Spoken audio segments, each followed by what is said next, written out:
All right, buckle up. This is the New York Hardcore Chronicles Live. What's up? Good to see everybody.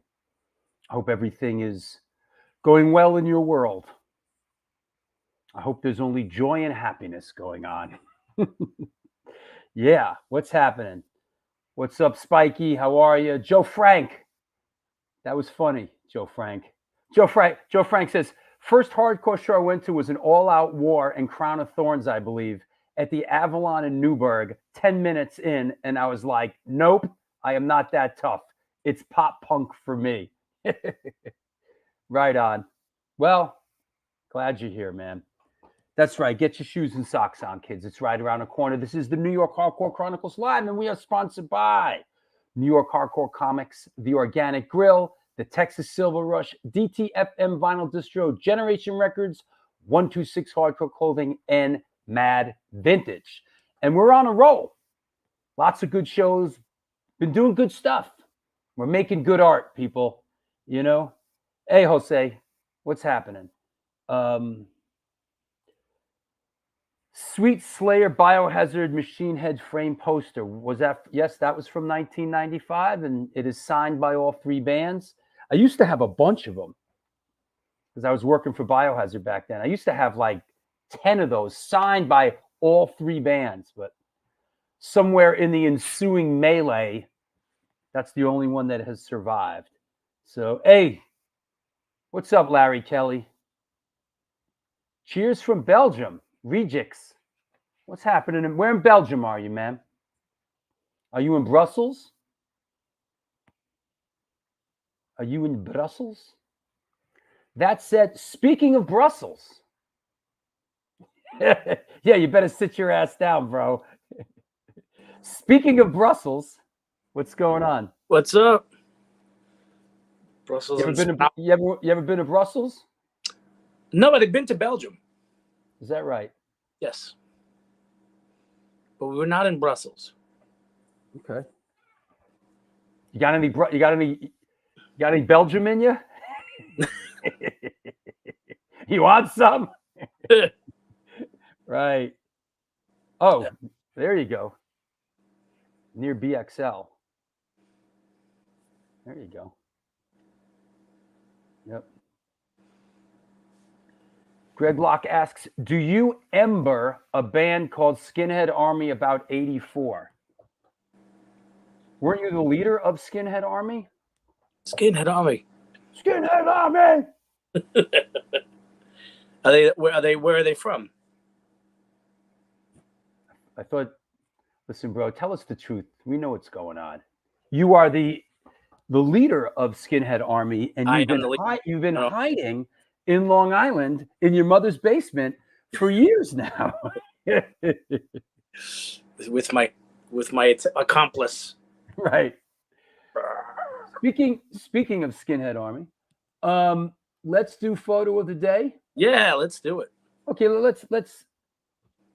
Oh, Vinny Stigma play guitar in Skinhead Army? I don't know about that one, bro. Huh. I haven't heard that. Hey, Matt Melnick. Welcome back, Matt. I hope you're well, and I hope your family is well. Your lovely family. Vinny, I don't know about Vinny Stigma playing in a band called Skinhead Army. Skinhead Army. You know? Yeah, that would be. I know he went from Black Angus to the Eliminators to AF, no? Oh, Billy Psycho on bass. Oh, there you go.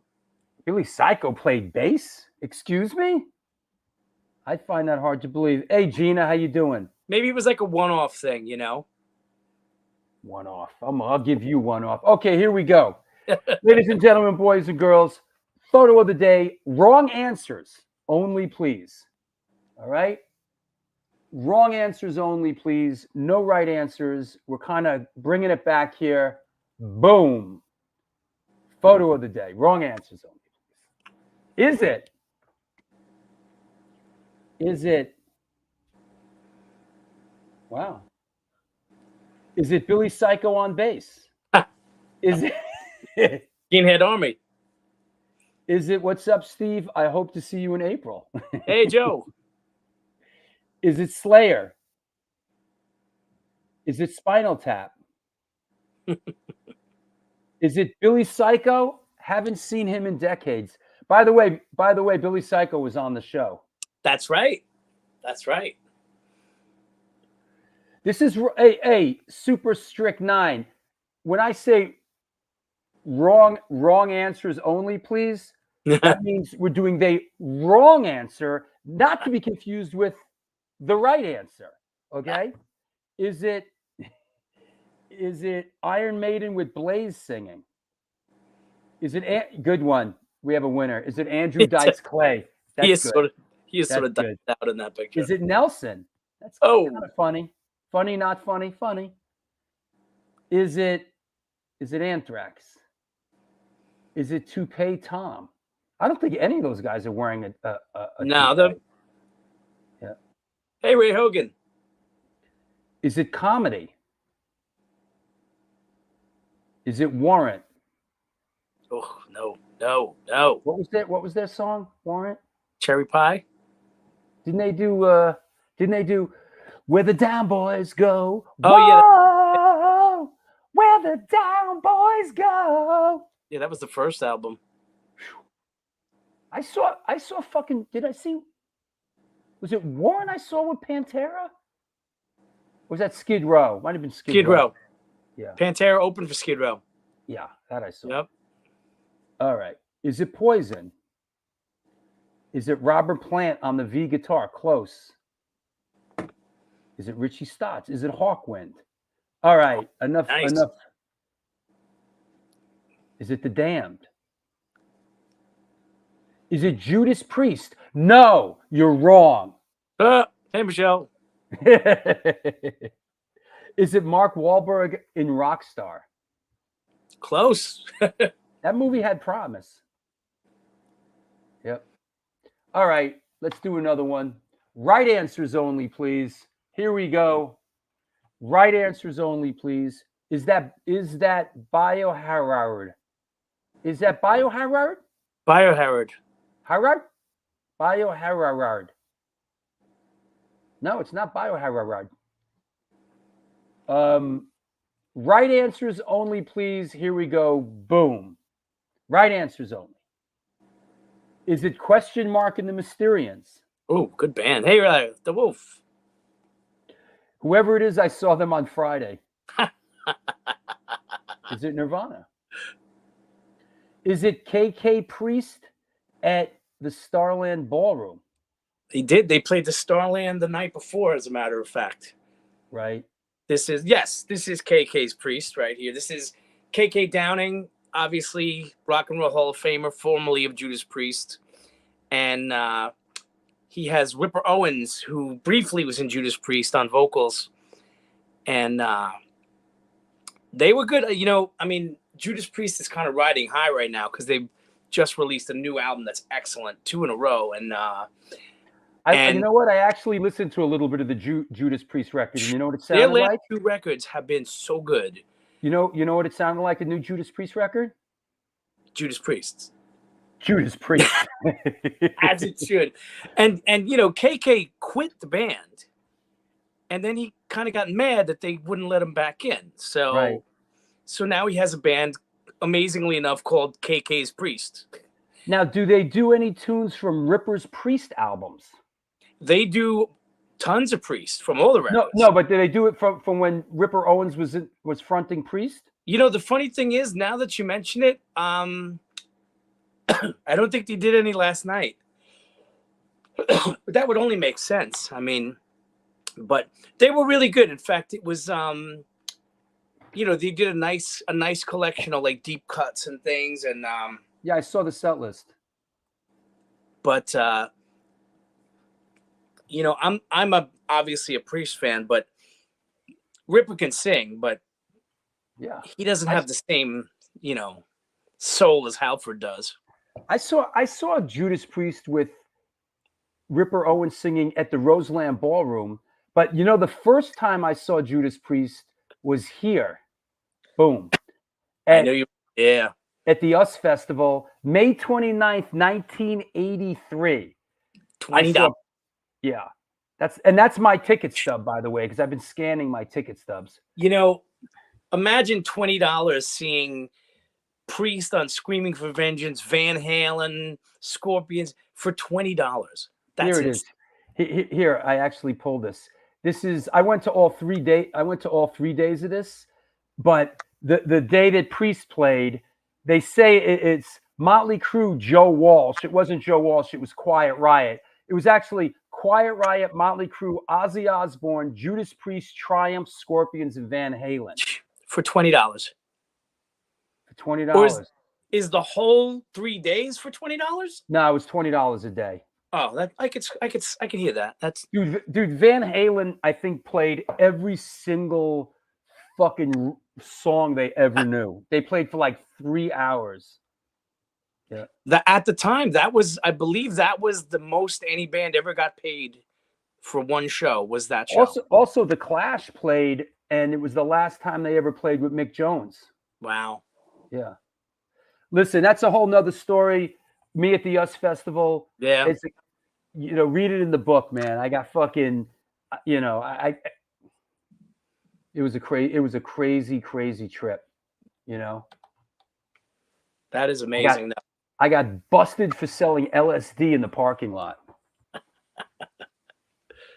But didn't get but ended up wriggling my way out of it. He's out on the streets again. Man, that's like a whole nother fucking story. Hey, how was LA Guns? Yeah, I was gonna say is that the show was with LA Guns and a band called the Burning Witches. LA Guns was really good. I mean, this is a band I first saw back in '88, and they've gone through different incarnations and come back away. They had 2 bands for a while. Now the original 2 guys are back. One guy's dead. One guy's missing.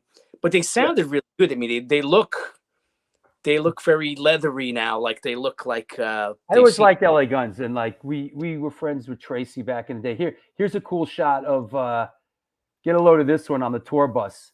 Me, Evan Seinfeld from Biohazard, and Tracy Guns eating Oh, pizza wow. on the tour bus. Oh, that's funny. Yeah. Trey, he's a fantastic guitar player. I mean, Tracy he really Guns is a good dude. I always like Tracy. Here, look. This is in my when I was doing the LA thing for a minute. Here's me and Tracy basically dressed the same back in the day. God, look how clean cut he looks there too. Yeah, I'm wearing cheetah. He's wearing leopard. You know. Yeah, I'll save the LA Gun shows shots for another show. And it was great. And it was a band called the Burning Witches from Switzerland that opened. It was a really good traditional metal band, and it's fun. It's a theater called the Patchogue Theater. Right. And, there he is. So wait a second. So let me ask you this: KK Downing, is he the dude that they excused from the band because he had like on the onset of Alzheimer's, or is that the other guy? No. That's Glenn. Glenn Tipton still comes up and does the encores. Okay. But Glenn Tipton, he can't really do it.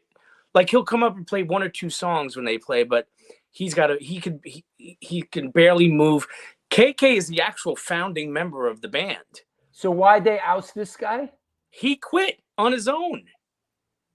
He left the band and then wanted to come back, and they were like, "We replaced you." I mean, and let me tell you, Richie Faulkner, the guy that replaced him, is a monster. Right. And he, in fact, he's probably one of the most insane stories is a year or two ago, they were playing and his heart almost exploded in his chest on stage, and he finished the show and he nearly died. His heart, like he had this crazy thing happen to his heart. Sounds like what happens with Waddy from the Exploited, basically every tour. Every tour, Waddy from the Exploited has a heart attack on stage.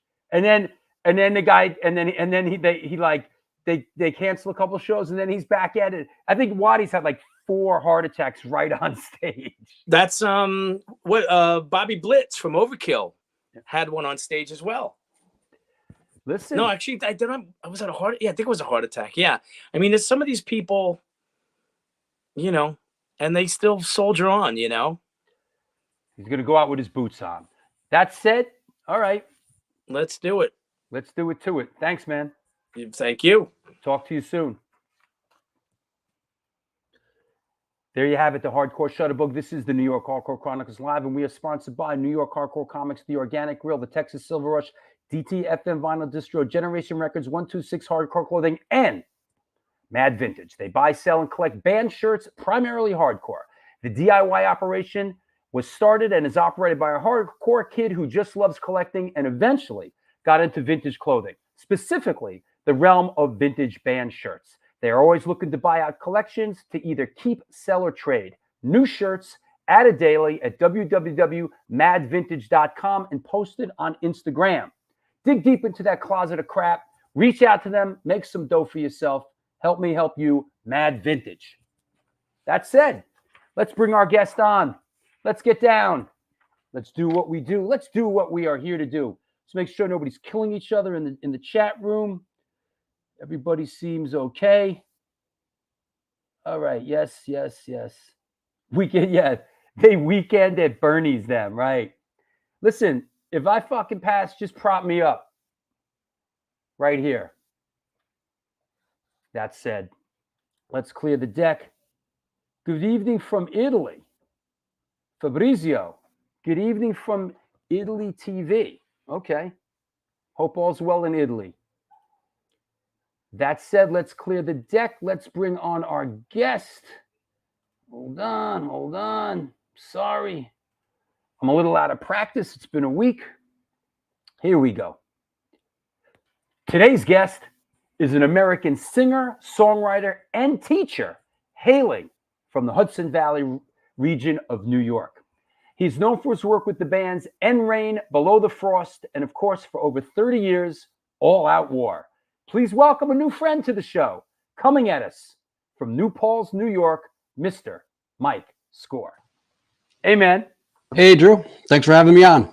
My pleasure. How's things upstate, man? It's cold. It's really cold, but good, but cold. At least it's not snowing. New Paltz is nice, man. New Paltz is great. You know, my brother, you know, as a teenager was like an avid climber and used to, you know, climb at the gunks up in New Paltz. And I went up there a couple of times with him. And actually, when I was in Antidote, we recorded a record up in New Paltz at one point. Really? Yeah, somebody had like a home studio type of thing, you know. But New Paltz, how'd you end up in New Paltz? I went to college here, and you know, I liked the town. And then when my wife moved up from Brooklyn, at first we lived in Beacon, New York. Sure. And she lost her job in the city, so we didn't need the train anymore. So we moved farther upstate, and we moved to Beacon, or we moved to New Paltz. I think Beacon. I think Purcell and Ray Capo from Youth of Today are right in that area, as well as Craig Satari. Yeah, a lot of people moving into Beacon. Yeah. Paulie Pork Chops Vid says, I graduated SUNY New Paltz in the early 90s. Shout out to Phi Alpha Nu toga parties at New Paltz. Pi Alpha Nu parties, always are great. Those the always that Murphy's Law used to play? Yeah, they were great. I saw Murphy's Law at the Sub in New Paltz when I was 16 years old. 16 years old. They had kegs inside. It was great. It's fantastic. Right on. That's great. So let's bounce the ball back and forth a little bit, and we'll get into this and that. How did you come up? Did you grow up in a musical household? How did music come into your life? Not really a musical household, but I vividly remember my father had Bob Dylan Desire on 8-track. And that was really the first piece of music that I really got into. And to this day, I love that record. It's an amazing record. It's one of my all-time favorite records. You know, I have that in my notes about Bob Dylan Desire. And, you know, I happen to be a big fan of that record as well, and a lot of his. But that record is, boy, that one in Blood on the Tracks, man. That'll fuck your head up, man. You know, great stuff. Yeah, I mean, Desire has ISIS on it, and Hurricane, and Mozambique, right, and right. Sarah, and all that. You know, I think Hurricane is what, you know, even though, you know, by today's standard, is not aggressive at all. But as a little kid hearing that song, it was mind blowing. It was great. Yeah, I think music and songs like that, you know, as a young person, you know, songs that tell a story and take us on a journey. I think that's really something that I know for me as a young person that I really grabbed onto. You know, music was like storytelling. You know. What else? What other music came across your radar screen? Well, you know, at that time, you know, I started to dabble in heavier stuff, you know, and I got into like Iron Maiden and Judas Priest and stuff like that.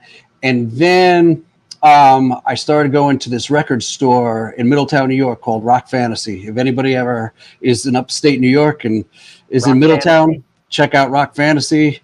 Awesome record store. Is it still there? Still there. Wow.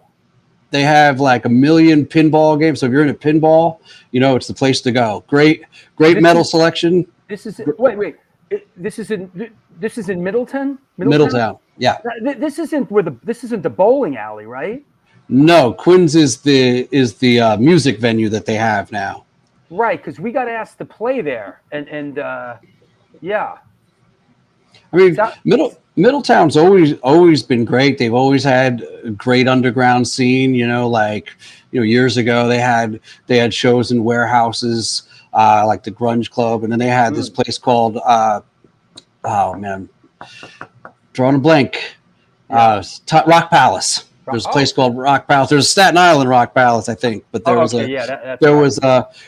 a Rock Palace in Middletown that was New York.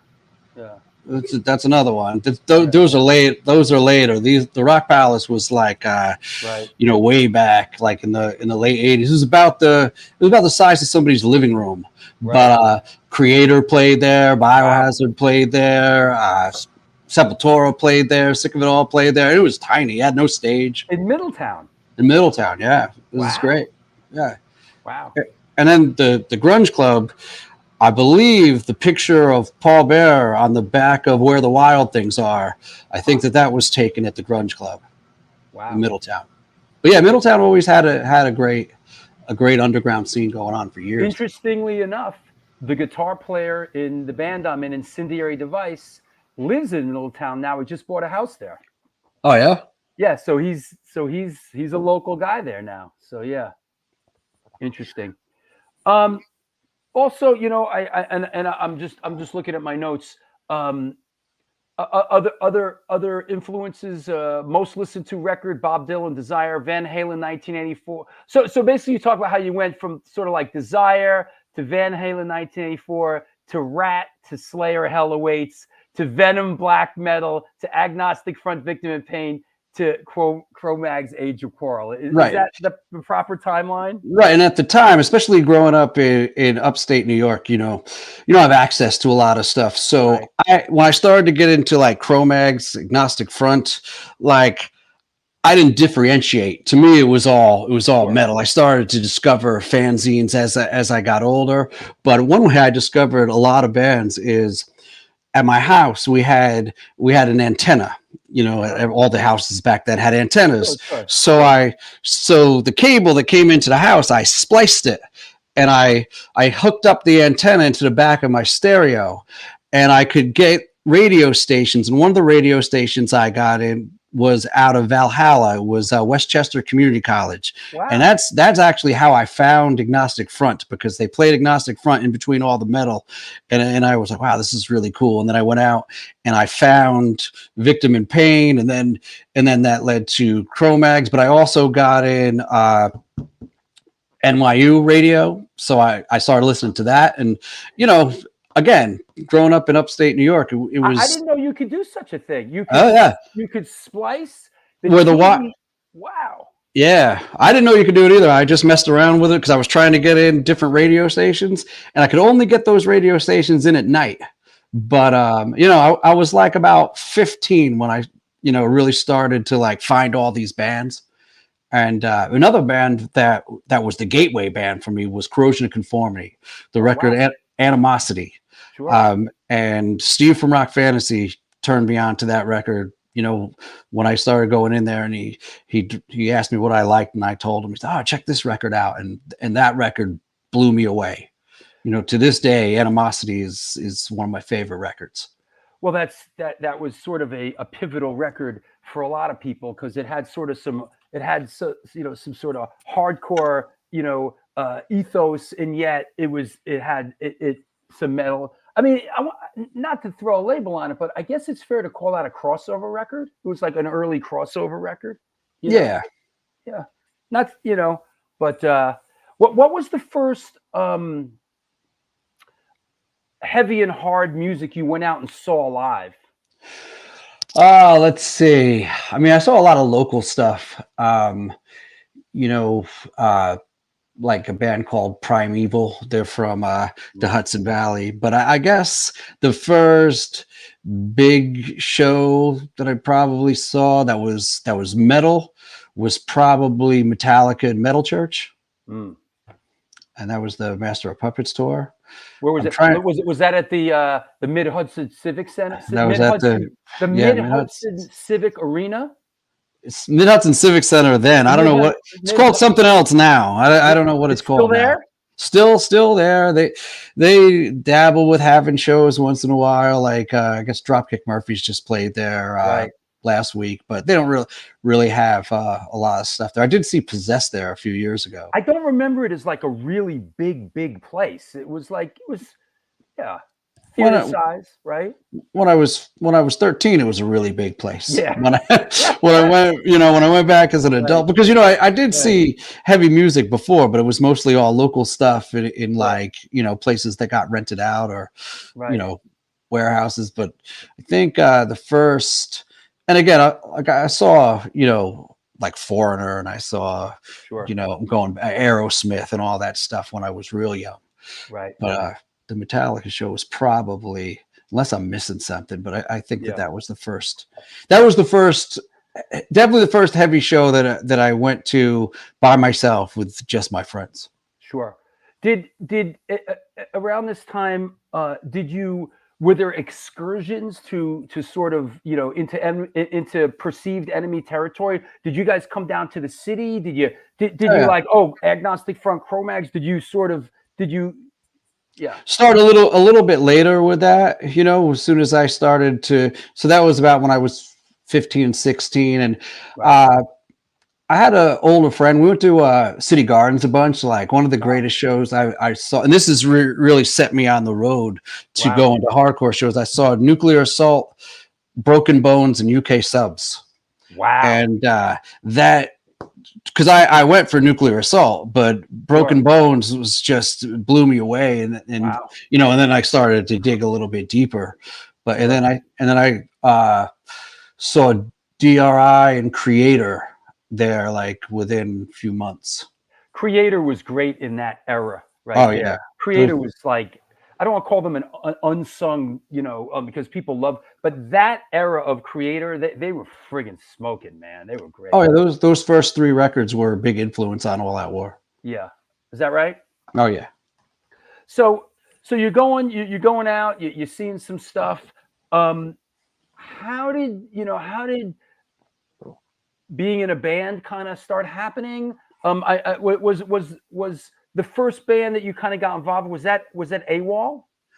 Yeah, I had a band with some friends that never got out of the practice space, like everybody else. And then, Sure. but I don't know if we were ever all that serious. But then this band AWOL, they were a Newberg band, and they had a 7-inch out, and we went to see them all the time. They played at the Anthrax. I think they played at the Pyramid too. Right. And they were doing a show. They were doing their last show, and they needed a singer, and they asked me to do it, and I was kind of nervous about doing it, but I did it. Had a fantastic time doing it, and then they broke up, and All Out War kind of formed from the ashes of that. And it was basically, did All Out War basically just carry the same guys now with you singing, and we need a new name? Well, originally it was 2 guys from AWOL, the drummer and the bass player, and then Karate Chris from Marauder. Wow.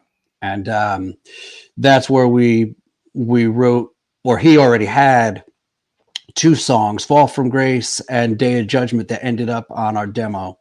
And then we'd written Destined to Burn, which was on the demo, Out of the Ashes. I think we even played Destined to Burn at that AWOL show. And there's Chris right there. Hey, Chris. I was going to say, hey, what's up, Chris? There he is. Karate Yeah. Chris. So Chris wrote the 2 demo songs, or 2 of the demo songs. And then Chris joined the Navy. So Chris, I'm telling them your story. Chris joined the Navy, and then we recruited Jim Antonelli and Chris Chisholm came in, and eventually Eric Carrillo, and that was the lineup all the way up until Truth in the Age of Lies record. How did you guys are basically based a little bit, in sort of upstate-ish New York. How do you connect with someone like Chris, who's a Brooklyn guy? Chris moved up to Newberg. And we met Chris because up here, weird things people do in upstate New York, outside in the woods, keg parties. So my friends and I were going to this party, right? And the cops had come and busted up the party. And Chris, I don't know if you even remember this, but if I'm messing up any of these details. So all of a sudden we see this guy running from the cops, and he had a DMS jacket, but that didn't even register, because of where we were. So somehow we ended up picking him up, and then all of a sudden we had the love you too, Chris. We had that hardcore connection. He started telling us about Marauder, who we already heard of, and just like I remember he had this live tape of Marauder. And it just blew me away, because at the time for me they were the perfect band. Like there was nothing better, especially those songs like Shot Dead, Extreme Fallacy, all those early Marauder songs. That's the early Marauder stuff with minus singing. Yeah. Yeah, and those songs on that live tape, it was so great. It was like the perfect blend of like New York City hardcore groove with like German thrash, with Nuclear Assault, like all the stuff that I was totally into at the time. And I mean that Marauder live tape, man, that will stick with me forever. Wow. I mean that just blew me away. Right on. Was the first All Out War show at Hudson Valley Skate Park? No. That's the AWOL show. Okay, go ahead. So you see that pop up, and people talk about how crazy that was, but that was an AWOL show. That was the last AWOL show. So now I'm myth busting. I see it on Wikipedia and all that, but that was not the All Out War show. The first All Out War show was at the Class in Middletown. Capiche.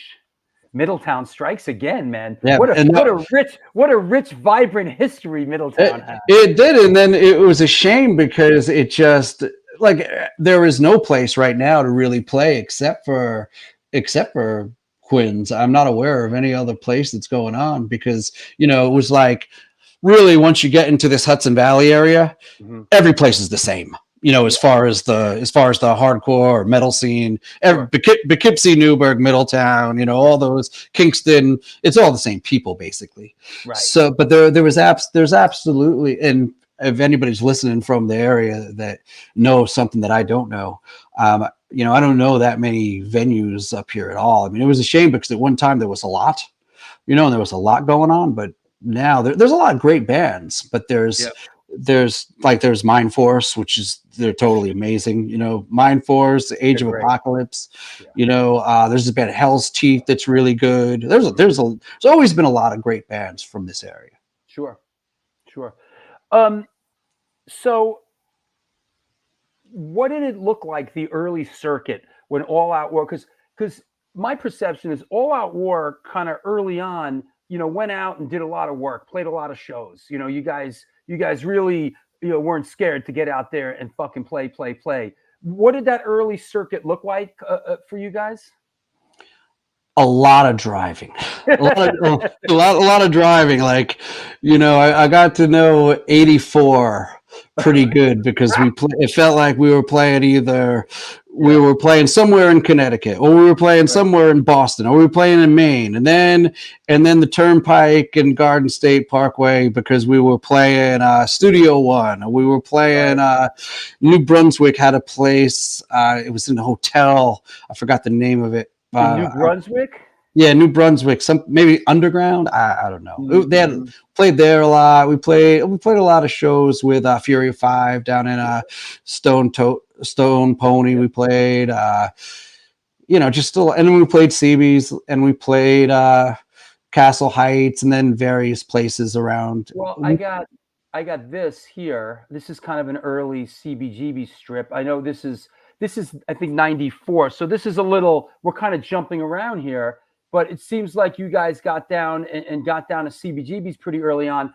And is this the bill's a little deceiving? Were you guys? We played first. No, we played first. I think. Okay, so All Out War, Stigmata, the pride of Troy, New York, Starkweather, right? I love this, Negative Male Child. That's a good one. Crisis with Karen Crisis, right? And Tree with Dave Tree. So. Yeah. So how did you get down to CBGB's connect? I believe Avzal from Crisis booked that show. I don't think Ralphie booked it. I think Avzal booked it. But a lot of the early shows that we played at CB's was either through Ralphie or through Avzal. Right. So we played a lot that, and that was a great era. That was a great little scene onto itself. Disassociate scene, Crisis scene, Starkweather, because it was like a lot of like eclectic people that just loved loved heavy music, and it was like a really good, there's another great mix. This is an interesting one because it's the Lion's Den, which was sort of like one of these sort of venues that like they threw a lot of things against the wall, and I guess this is that same era. SFA, right. Starkweather, All Out War, right? Yeah. Yep, same. I don't know who booked that one, but I remember that was a weekday. Hey, shouting out Michael Scandato. What's up, Michael? Good to see you. Speaking, Mike and I go way back. Some homework, and you cite confusion and social disorder as being sort of like early compadres. Is that fair to say? Well, definitely confusion. I was just a really big fan of social disorder, especially the demo that they did. Mm-hmm. And this is from '94, and with the Michael Scandato tie-in, here's at Wetlands, Confusion, Brooklyn's Most Brutal, Stompbox, who, interestingly enough, the singer Eric from Stompbox showed up at our show like 2 weeks ago out in California. Neglect and All Out War at Wetlands when Wetlands was really popping, Right. We played with Life of Agony and Confusion at Wetlands as well around that same, probably within a few months of that show. Yeah, I mean Wetlands was sort of the place. Yeah, shout out to Neglect. Yeah, Long Island Hardcore. Absolutely. And then here's another one, just as we're sort of, poking around here. And you mentioned Marauder, early Marauder stuff. This is a hell of a bill. And what I like, this one's very interesting. It's Marauder, All Out War, Hatebreed. And I guess this is a very early Hatebreed show. I think it says Connecticut's newest addition to the hardcore scene with ex-members of Jasta 14 and Ascend. This got to be one of the first Hatebreed shows. Yeah, probably. Yeah. And this is, like you said, this is in Bristol, Connecticut. Bristol, Connecticut. They had a skate park there that had that great shows. You play in the half pipe. And the only problem with that venue is it was like up a flight of stairs, so you had to carry the equipment all up this huge flight of stairs. Right. But I remember shows again going back to Middletown where you had to go up a fire escape and carry all your equipment up the fire escape. So this wasn't as bad as that, but it was still bad. I remember like getting booked there, and everybody in the band was like, "Oh, is that the place with the stairs?" Yeah, right. Oh, is that? Yeah, that's tough. Let me just see.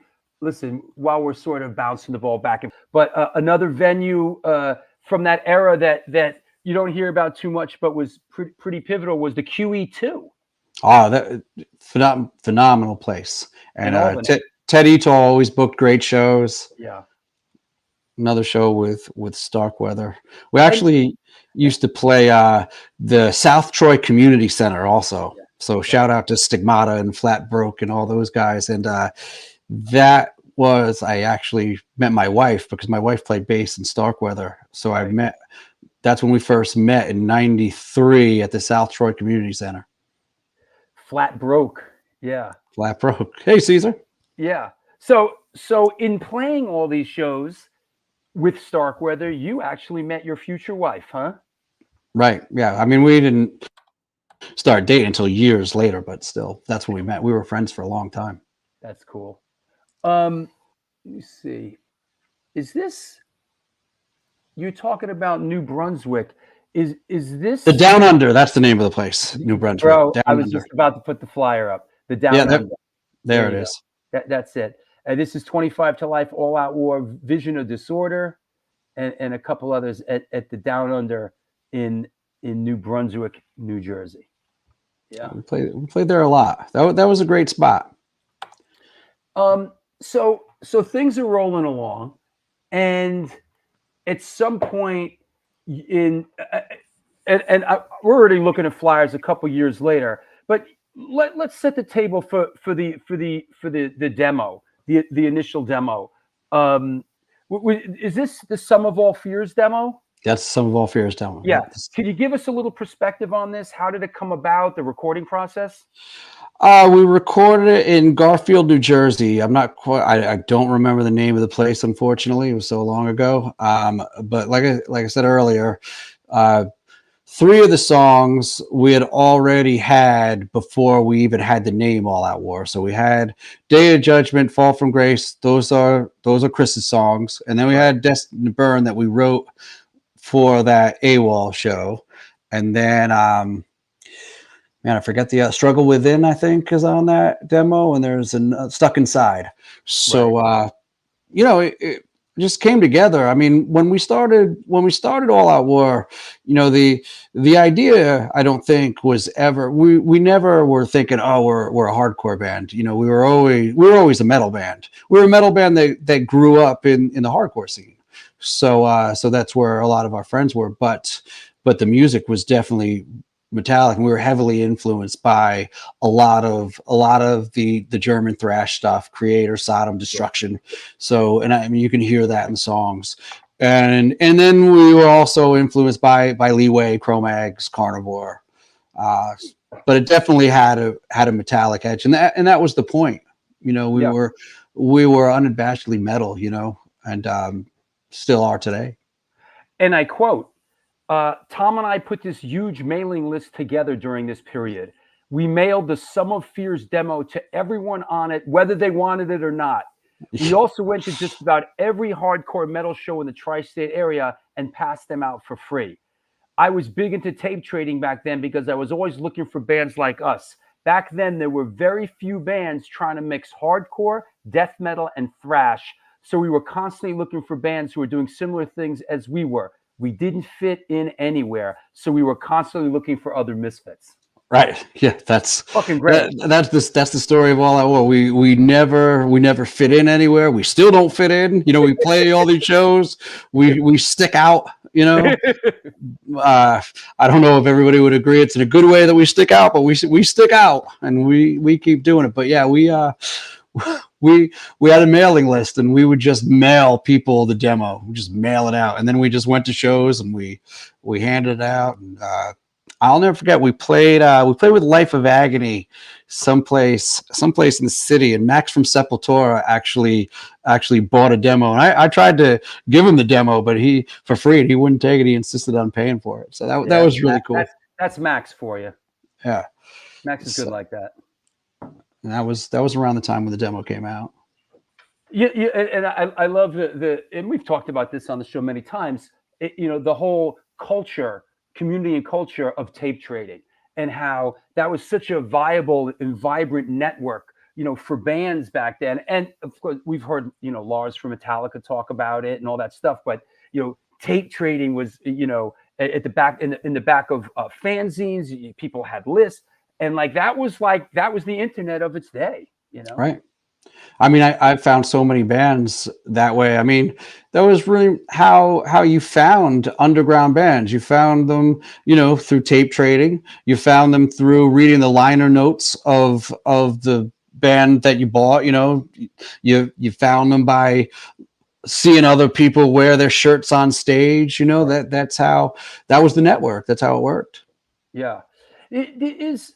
I know this came later, because this is a term, because I was around back then, and the term didn't exist. But metalcore, is that something that's sort of like, has that tag been like an albatross around your neck? I mean, for sure. Yeah, Sure. Yeah, give us a metalcore. I think when the first time I heard the term metalcore, it was used to describe the Crumbsuckers. Right. And I think it was in Rip magazine or one of those magazines from back then. And then, there was us, there was Starkweather, there was Marauder, there was Confusion, there was, in Cleveland, there was Integrity and Ringworm. And then all of a sudden, I don't know what year, probably 2000, and then all of a sudden, it just changed, and the stuff that became known as metalcore to me, and to each his own. I don't want to sound like somebody dissing other bands, but to me, metalcore became neither metal or hardcore. It was like there was no connection to any of the roots, and it just became an ugly term to be associated with, you know. And it is what it is. But well, that sort of happens a lot, right? It's like we need, we need labels and this and that. And when I managed Marauder, which was a little bit later in the game, they considered themselves a hardcore band, which I sort of couldn't wrap my head around, really. Being a first generation American hardcore guy, I sort of always felt like they were a metal band with hardcore sensibilities. They came from a hardcore background. They were hardcore kids, but they were really influenced by metal, and metal's a broad term, but they were very influenced by I'm talking about Sob and Anthony, Venom and Celtic Frost and all that. Slayer came very heavily into play with the Marauder stuff. Oh, definitely, without a doubt. Yeah. Destined to Burn. This was on Hardway Records, right? Right. And what led up to this? Are you happy with this in retrospect? I'm not happy with the pink lettering, but that was supposed to be red. But anyway, came out that way. It was a shock when we got it. Stefan from Kickback put that out. He did a great job. He did this record. He did the Bulldoze record. He did a few more. He didn't have a label for very long, but Stefan, he's a great guy. Is that right? Stefan from Kickback. That was his label, Hardway Records. I did not know that. So he's the one that put that out. I certainly remember Stefan. Did it get out there? Was it accessible, or was this kind of one of those things that we did it, it came out, and a couple of people got it, and we moved on? I think I think it was underground release. I think if you were in the know, you got it. If you sought it out, you got it. But it wasn't like in record stores or anything like that I know of. Right. And as opposed to Truth in the Age of Lies, this was Gain Ground, which was a German label, right? Right. And actually, Sean Dixon put us in contact with Gain Ground, because when Marauder went to Europe for the first time, SD met Tobias. That's right. And he had the label, and then SD was like, "Oh, you should send your stuff to him and see if he'd put it out," because originally that record was supposed to come out on Too Damn Hype from Philly. And I don't remember what happened. I don't remember if it just never got past the talking stages. I don't really remember. It was a long time ago, because we actually recorded that record in '95 in Park Slope, Brooklyn. But it didn't come. Yeah, it was recorded at Purple Light. Kandiri recorded there as well. Oh wow. Carly is on the record. He sings on the record a little bit. And then so we recorded in '95. It didn't come out until '97. Got it. And correct me if I'm wrong, but sort of having it come out on Gain Ground, a German label, and then you guys going over there to play, is it a fair assumption that really this sort of set you guys up for the future as far as having a European fan base and be able to go over there and do the amount of work that you did? Yeah, that was part of the deal. We'd sign to them, and then they'd bring us over. So they brought us over, and we did a tour with this band Congress, who were phenomenal. From Belgium. Yeah, from Belgium. Yeah. And that was one of the greatest tours I've ever done. And they were great guys, turned into lifelong friends. And that's the beautiful thing about this type of music. You meet so many people that become like family to you. You've known them forever. Yeah. So so we went over there. Our first show, it was funny because our first show in Europe was in Belgium. And it was Congress's record release party, and a ton of bands played, and the show was like awesome. It was off the hook. And then we played the next night, another great show. Then we played another show, and we were like, this tour is going to be great. And then we hit like Frankfurt, Germany on a Monday night, and there were like 16 people there. So we went from, playing all these big shows thinking, wow, this tour, every tour is going to be, or every show is going to be phenomenal. And then boom. But most of the shows were great, but it's a long way to the top if you want to rock and roll. Sure is. Yeah, I could just hear the what do you call it? What's the bagpipes? I could just hear the bagpipes. Yeah, That's that Frankfurt show was definitely the wah moment. When you're like, oh shit, reality. Thursday, Friday, Saturday. And sometimes Sunday. Even Sunday, we played in Brussels on that Sunday, and that was a great show too. But then that next, and then you hit Monday and Tuesday. Oof. But some people would say, why even play? Because just for the uninitiated, the bottom line is when you're out there and you're in Europe and or even in the States, if you're not playing a show, you're paying for everything. Still. Right. So. And even those shows even those small shows, they were still great times, still met great people, can't complain at all. Yeah. Yeah. I mean, it's either we're playing or we're sitting around paying for a hotel room or whatever. Rather play.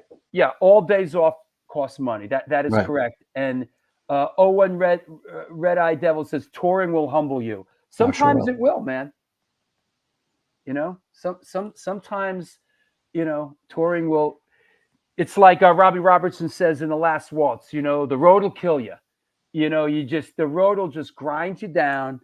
You lose things. You just cut. It's tough. Well, especially back then, because you were going to small towns that had no way of accessing your music. Didn't know who you were. You were just hitting these places.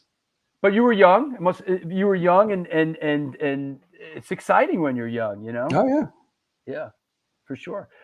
Just here's another flyer that's sort of around this era, which caught my eye. I love this one.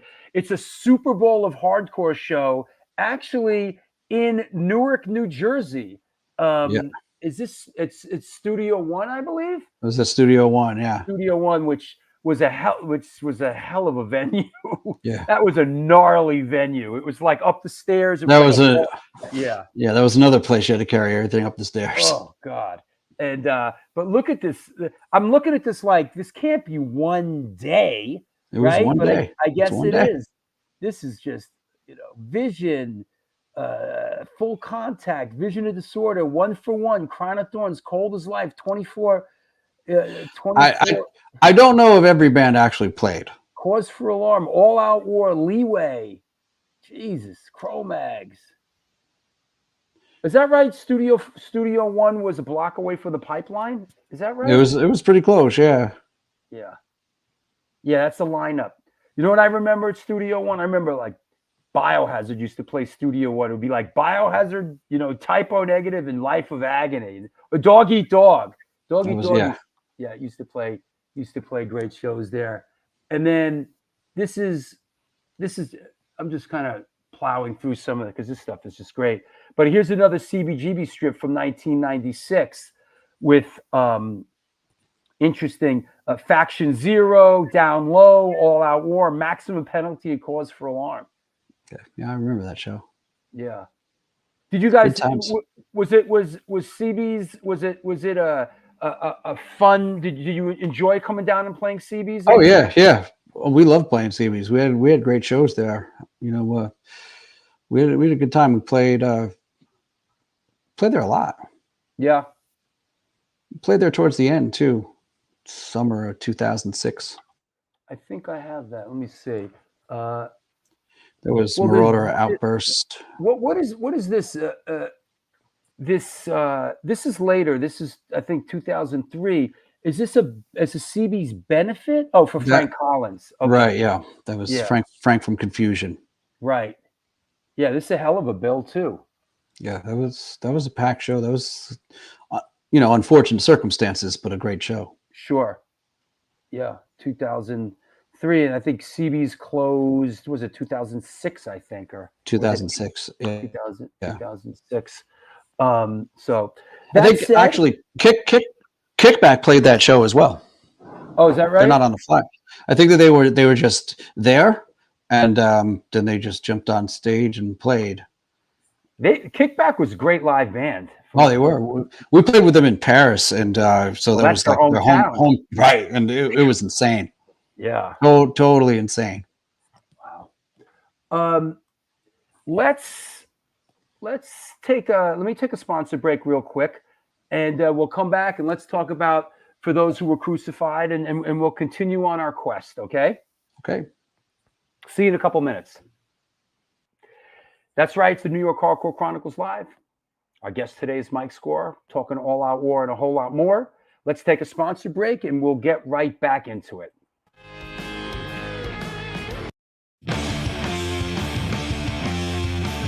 Since 1992, Generation Records has been a mainstay of the New York metropolitan area music scene.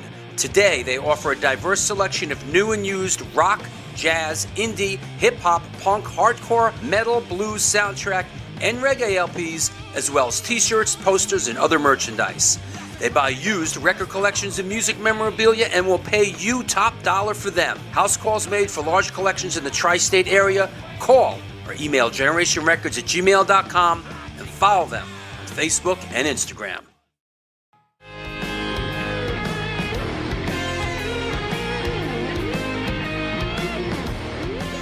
Will that be cash or in debt? Do you mean debit? Yes.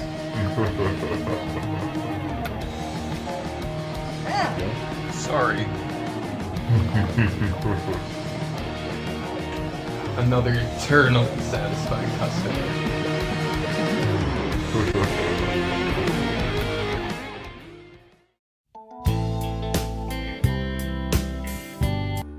Hey guys, Vlad from Organic Grill. As you can see, we're in new location on West 3rd Street, right by Blue Note and Comedy Central.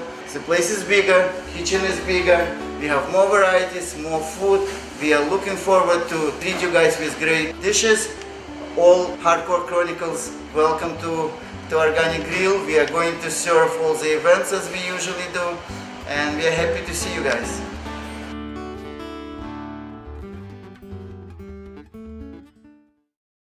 Peace, what it do? Welcome to NYHC Comics at 117 Main Street, Dobbs, Surrey, New York. I'm Debo the Pro with my homie Lee Farley.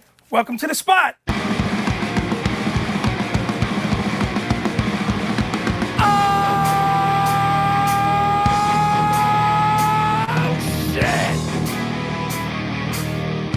Specializing in yesterday's and today's comic books, rare CGCs, toys, collectibles. Got skateboards, old school tapes, Magic the Gathering, Warhammer. Video games, original art pieces by your favorite New York City and worldwide artists.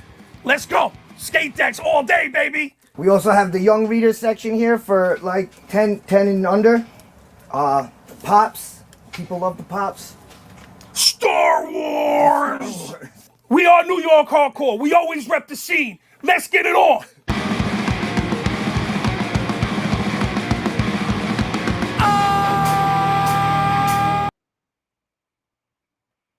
And we're back.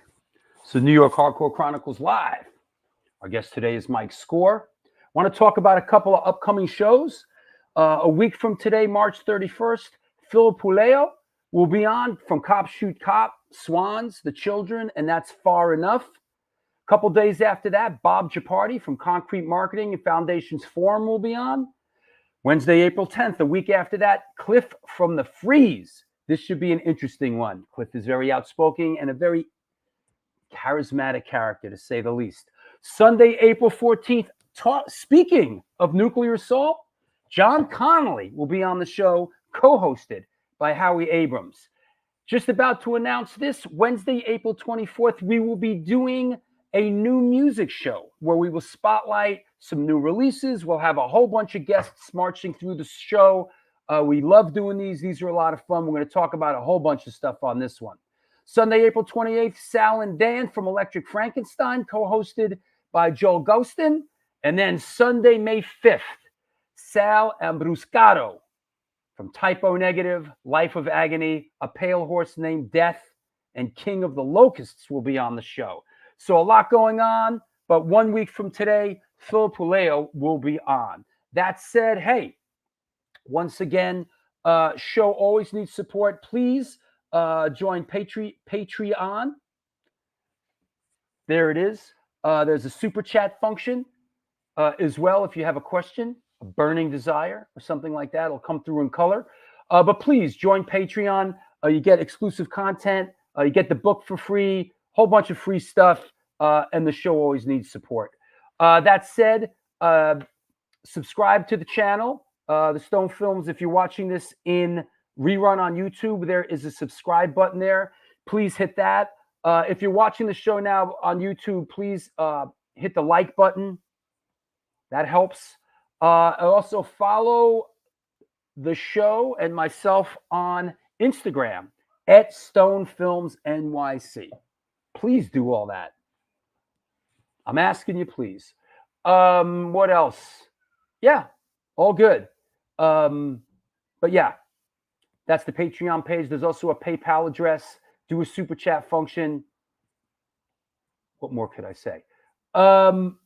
What else? Yeah, smash that like button. That said, let's bring our guest back on. Hey, man. What's up? There you go. Let's clear the deck. Let's talk about this. And this was your first record that on Victory Records, correct? Right. Can you give us some background on how'd you end up on Victory? How that there are some out there that really, really, really love this record. So can you give us a little perspective on it? Sure.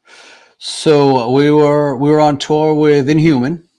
And I think Blood for Blood played some of those dates, as well as Cold as Life. But we were out in the Midwest, and we ended up playing the Victory Record store. So we had no, we weren't looking to be on Victory or anything. We played the record store, and after it was over, they asked us, what we had out, and we didn't have a record out at the time, but Truth in the Age of Lies was about to come out. So I sent them the raw tapes of Truth in the Age of Lies, and then like around September, John Regan from Victory, and I gotta back up a little bit because I have to, give a shout out to Clint Billington from Victory, because he's a longtime friend and very, he worked at the record store. He worked for Victory for a lot of years. Great guy. Always supported All Out War. We ended up putting records out with his independent label, like a little bit farther down the line. But to go back, we got a contact from John Regan from Victory asking us if we wanted to be on the label.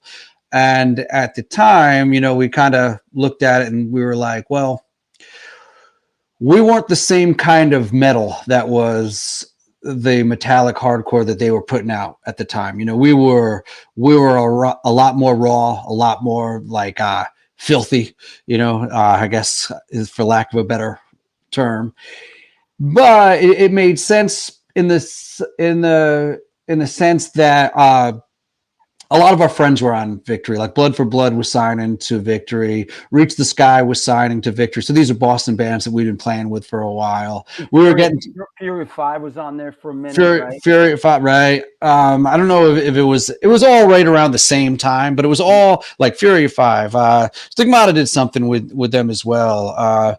We were starting to be really good friends with Buried Alive, and it just made sense. It made sense. So we went with Victory, and the album came out, and we didn't get the sense that besides Clint and Ron Platzer, we didn't get really the sense that there was a huge amount of support coming from Victory as far as like how to market us, what to do with us. Sure. Because like I said, we were a lot more metal than the other bands on the label. And then right around the time the record came out, We were in Chicago, and our van got broken into, and we lost everything.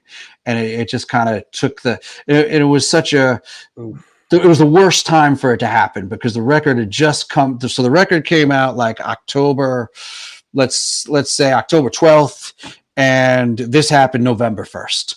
And we were on tour with Buried Alive. We had to cut the tour short. So it took us a little while to get back on our feet. But then we finally did in 99. But that definitely took the wind out of their sails as far as, touring for that record goes. Let me ask you, who is Steve Evans? Steve Evans. Steve, there he is. Steve Evans, fantastic guy. Recorded For Those Who Were Crucified. Great record, sound engineer, just top of his game. Excellent guy. So he recorded that record for us. He also recorded Dying Gods and Give Us Extinction later on. But, fantastic guy. It was a pleasure to work with him on every record that we did with him. And was he, was he part of the Victory thing, or is he someone that you guys zeroed in on and like, that's who we want to produce our record? No, he actually recorded the first Hatebreed record. So Victory sent us to him, and then we just really clicked with him right away. I mean, he's the ball buster. He's hard on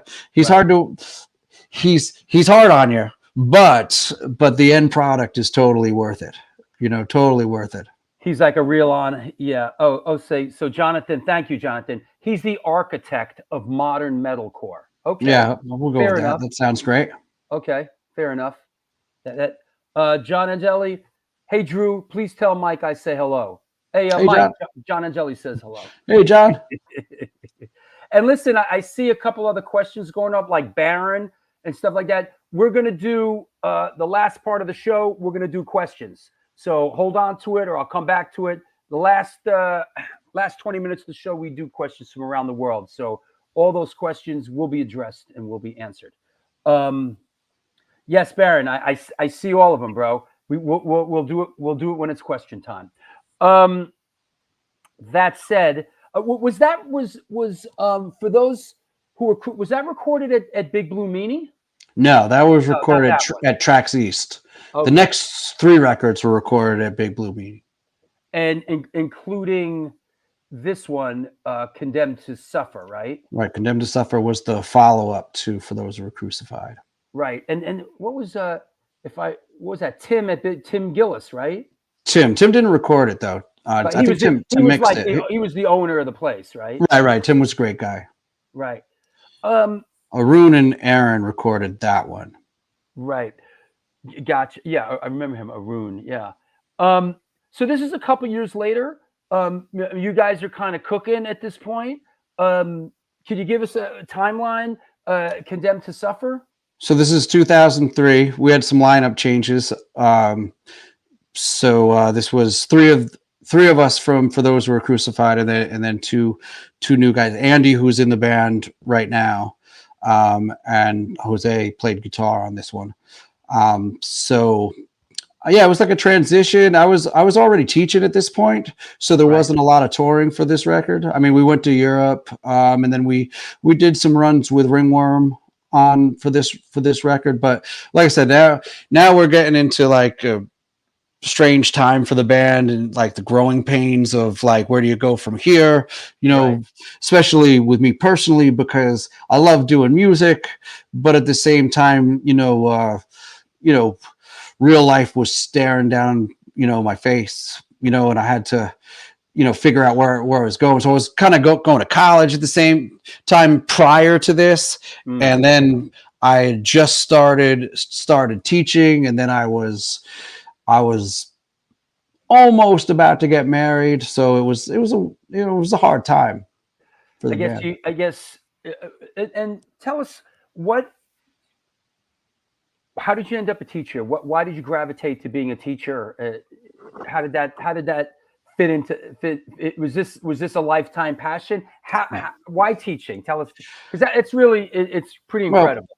So what happened was I I was working the whole time. I was working like so while I was doing all that war and while I was going to college, I was a custodian at this school, and one day, the principal came up to me. I was at an elementary school, and he asked me, oh, what are you doing? And I'm thinking, what do you mean? I'm playing a band, I do this, part time. And then he was like, no, but what if all this stuff, later down the line, what if you need something else? And I was like, well, I haven't really thought about it. And he was like, well, what are you interested in? And I said, well, I really like history. And he said, well, you like history? He said, kids seem to like you. You ever consider teaching? And then I started to really think about it. And so he really pushed me in that direction. So then I started going to college for teaching because, I was kind of going to college for like. Who was this guy?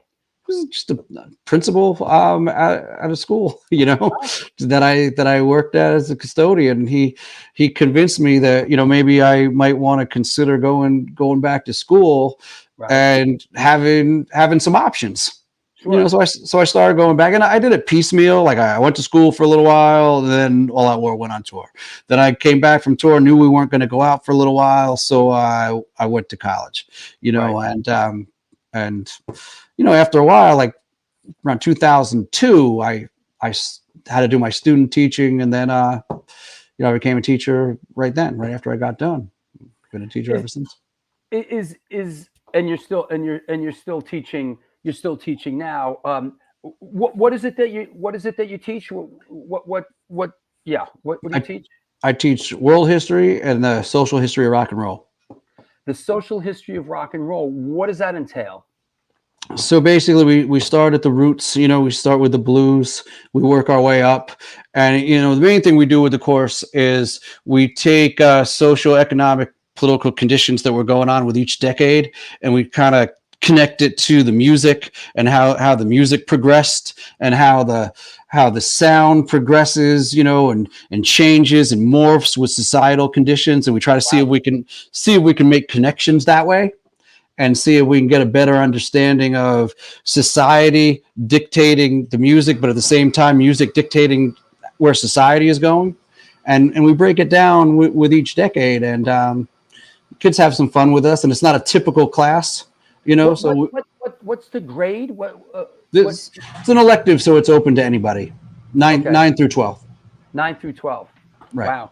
So this is high school basically, It's right? high school, right? So as an elective, what is? Pardon my ignorance. An elective is something that you're not required to take, but each semester you need to take 1 or 2 electives. Is that how it works? Well, in order to graduate, you have to have so many credits. So you have to have credits outside what's known as the core. So you have to have credits outside of math, English, social studies, and science. So those are where the electives come in. Are you? Paul Stone says that course sounds great. Yeah. It's a lot of fun. Do you enjoy teaching? Oh, I love it. It's fantastic. Have you any of your students? Have any of your students sort of shown up at any shows or any fans of the band, or has it always been like on the table, or was there a moment where it was like, oh shit, Everybody asks this question, and here's the crazy thing that I've noticed. Everybody asks, and the funny thing about teaching for so long, it comes in waves. Like you'll have 4 years of nothing. Like in other words, you have 4 years of like kids not being interested in anything, any kind of underground music at all. And then all of a sudden, for a few years, you'll get a wave come, and they'll totally be into like underground stuff, and they'll be like a little in the know. They'll know stuff. You'll be like they'll know stuff about the history of stuff, and they'll delve into the more underground stuff. And so, just recently, we played in Poughkeepsie with Hatebreed. The Chance was closing, and then there was like all these kids there, and it was really weird. And then there were kids that I had like years ago, that came up to me and were like, "Hey, Score, you remember me?" And I'm like looking at them like, "No." And then they get all bummed out, but it's like, man, I had you when you were 15, and you're like 35-year-old man now. Yeah, that must be weird, huh? But the funny thing about the Hatebreed show is that the next day in school there were like all these kids wearing All Out War shirts. And So this is the Chance show, right? that's the show. Yep, that's the Chance. That's the second to last Chance Is show. the Chance closed now? Yeah, it's closed. It's really closed. There's been rumblings just this week that they're reopening. It's going to be all new management, so I don't know who's in charge. All I know is that there's been some activity on their Facebook page, so all of a sudden they're like talking about, get ready, we're going to open up again, but we'll see. The Chance is like it's how many times I've heard the Chance is closing? It's been like hundreds of times through the years. So you all through the 90s. Yeah, it was always their Chance is closing. Like I remember that forever. So yeah. Let's hope it's well, it's tough. The Chance, Caesar says, let's hope it's run the same. Super Kitty, this is your first time listening. Well, welcome to the show. Where you been, Super Kitty? The thing with the Chance, man, is that location. I mean, I remember in the 90s we go up there and play, and it was fucking dangerous up there, man. It's not as bad as it used to be. Hey, there he is, Cuz. What's happening? Hey, Joe. Hey, what's up, Cuz? Hey, next break, Cuz. I'm talking about the Jesse Malin benefit and the Black and Blue Bowl. That's coming up at the next break. So one thing that we talked about was really interesting. Leading up to the show when we were sort of tailgating was kids. You tell me about like kids today sort of don't connect like music. Give me that take again, because I think that's really viable. Well, I talk to the kids a lot about music as an identifier. We talk about, identifying with certain types of music and really like embracing types of music. And, and that's where your pseudo family is. And this is, and you can, you gravitate towards people who listen to the same type of music that you do. And that is so foreign to them now. Like they don't understand that. And maybe it's better. I don't know. But it's just, I talked to them about, hey, when I went to school, you knew, who hung out with who just based on the way they dressed, or the lunch table that they sat in. And, the punks sat at one table, metalheads sat at another table. And, and you knew, like, but to them, it's really like a foreign concept. Like they don't really get that because a lot of them, they just listen to everything, which is great. It's great to have, to broaden your horizons and everything, but it's just not the same. It's interesting. Paul Stone says the kids now just don't consume or identify with music subcultures like we did. Yeah, exactly. I think that's fair to say. And, I'm certainly not sitting here going, back in the day, that kind of stuff. But, it's interesting because, I remember, going to school when, you were very closely identified with the kind of music you listened to.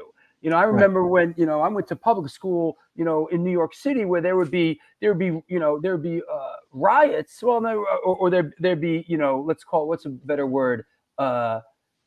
We could call it that, the rock against the disco kids, there would be, almost, you meet up with them at lunchtime and you battle. And this is, he's a disco, you fucking get him, and you would hang with your rock friends or whatever. But man, the music you listened to, you were very closely, identified. That was your fucking identity, man. Maybe it's because there's so many subgenres now. I don't know. Yeah, but that's one of the things we cover in the class, anyways, is music as an identity. And it's not good or bad. I'm just pointing out, music is not as segregated. No, it's not. And I'm not saying it like it's a bad thing. I'm just saying it's a different thing. It's different. I raised a kid, and music to him is like what's in the background of video games and in the Avengers movie. It's like that's what's. It's not as identifiable as this is my band, and I identify. So it's interesting, in that regard. So I guess this is what I know. All Out War took a break for a couple years, and I quote, "I just couldn't do it at that point. My teaching career had just started, and everything was coming down on top of me. I have a problem with anxiety as it is, and being in a band just multiplies it. That's for sure. The band and I had a falling out, and the whole thing just collapsed for a bit. I'm happy to say we made amends and are all great friends again." Right. And we've been with this lineup. We've been together since 2013. Same lineup, and I mean that's 11 years. That's a good run. Yeah, and when you broke up for a few years, and when you got it back together, was it, hey, we have this tour offer in Europe, or like what sort of, or was it, let's get together and record some new music? No, so this was actually these two records, Assassins in the House of God and Into the Killing Fields, came out, and we had a different lineup, and everybody was great in the lineup. No personality problems at all. Yep. Really, it's just these two lineups just kind of fell apart. And then in 2013, Joe Hardcore actually contacted me, and he said, "Hey, you want to play This Is Hardcore?" And I said, "Well, we're not really together anymore." And he said, "Well, think you can get the For Those Who Were Crucified lineup back together?" So I just kind of put it in the other guy's hands, and I said, if you guys want to do this, I'm into it. And then they got back to me and they said, "Yeah, it'd be fun to play the show." So that lineup got back together, and we had so much fun doing it, and everything just sparked. And we said, "You know what? Let's record." So this is where Clint from Victory came back into the fold, because he had his own. Is that lineup? Yeah. Yeah. So he offered to put out an EP. So we were writing songs, and we said, "You know what? Let's put out an EP." So we put out the EP that led to another full length, which later on led to two more full lengths, and here we are in 2024 writing again, and still moving along. Now, at a certain point, you parted ways with Victory, correct? Right. Finally. In retrospect, any kind of like final thoughts on the Victory era for the band? Water under the bridge. Happy it's over. Especially like the last two records, they weren't interested. I didn't think they were interested. I mean, I'm sure Clint was interested, but I don't think anybody else there was really interested. I mean, I think us, and a perfect comparison would be Ringworm. We totally got lost in the sauce there because the types of bands they were signing during that era were nothing like us or Ringworm.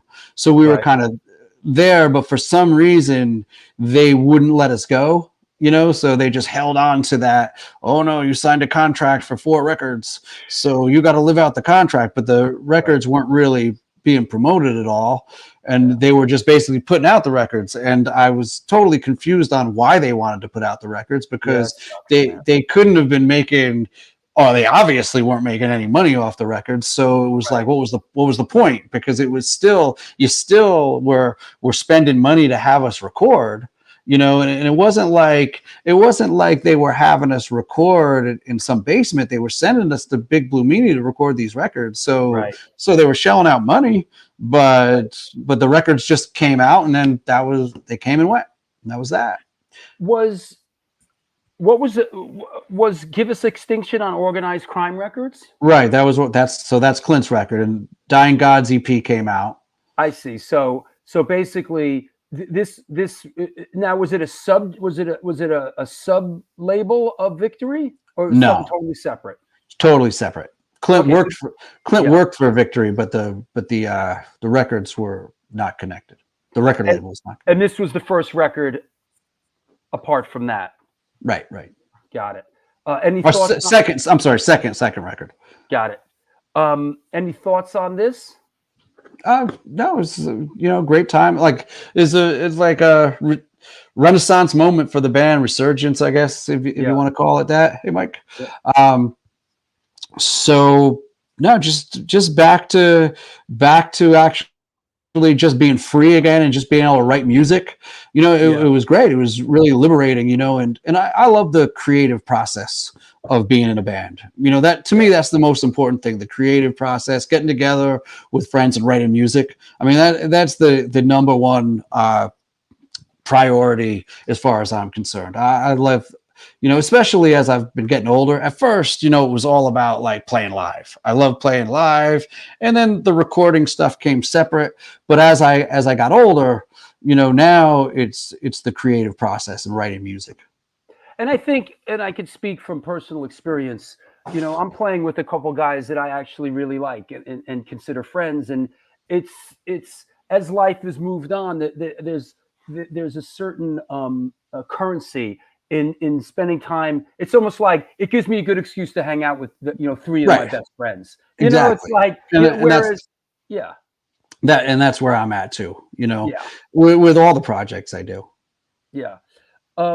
Just a side question. Does the same person do all the album covers? Yes. Alexandre from the band Apes. They're out of Montreal. Great guy, great artist. Does a lot of stuff. Did all the Wake records.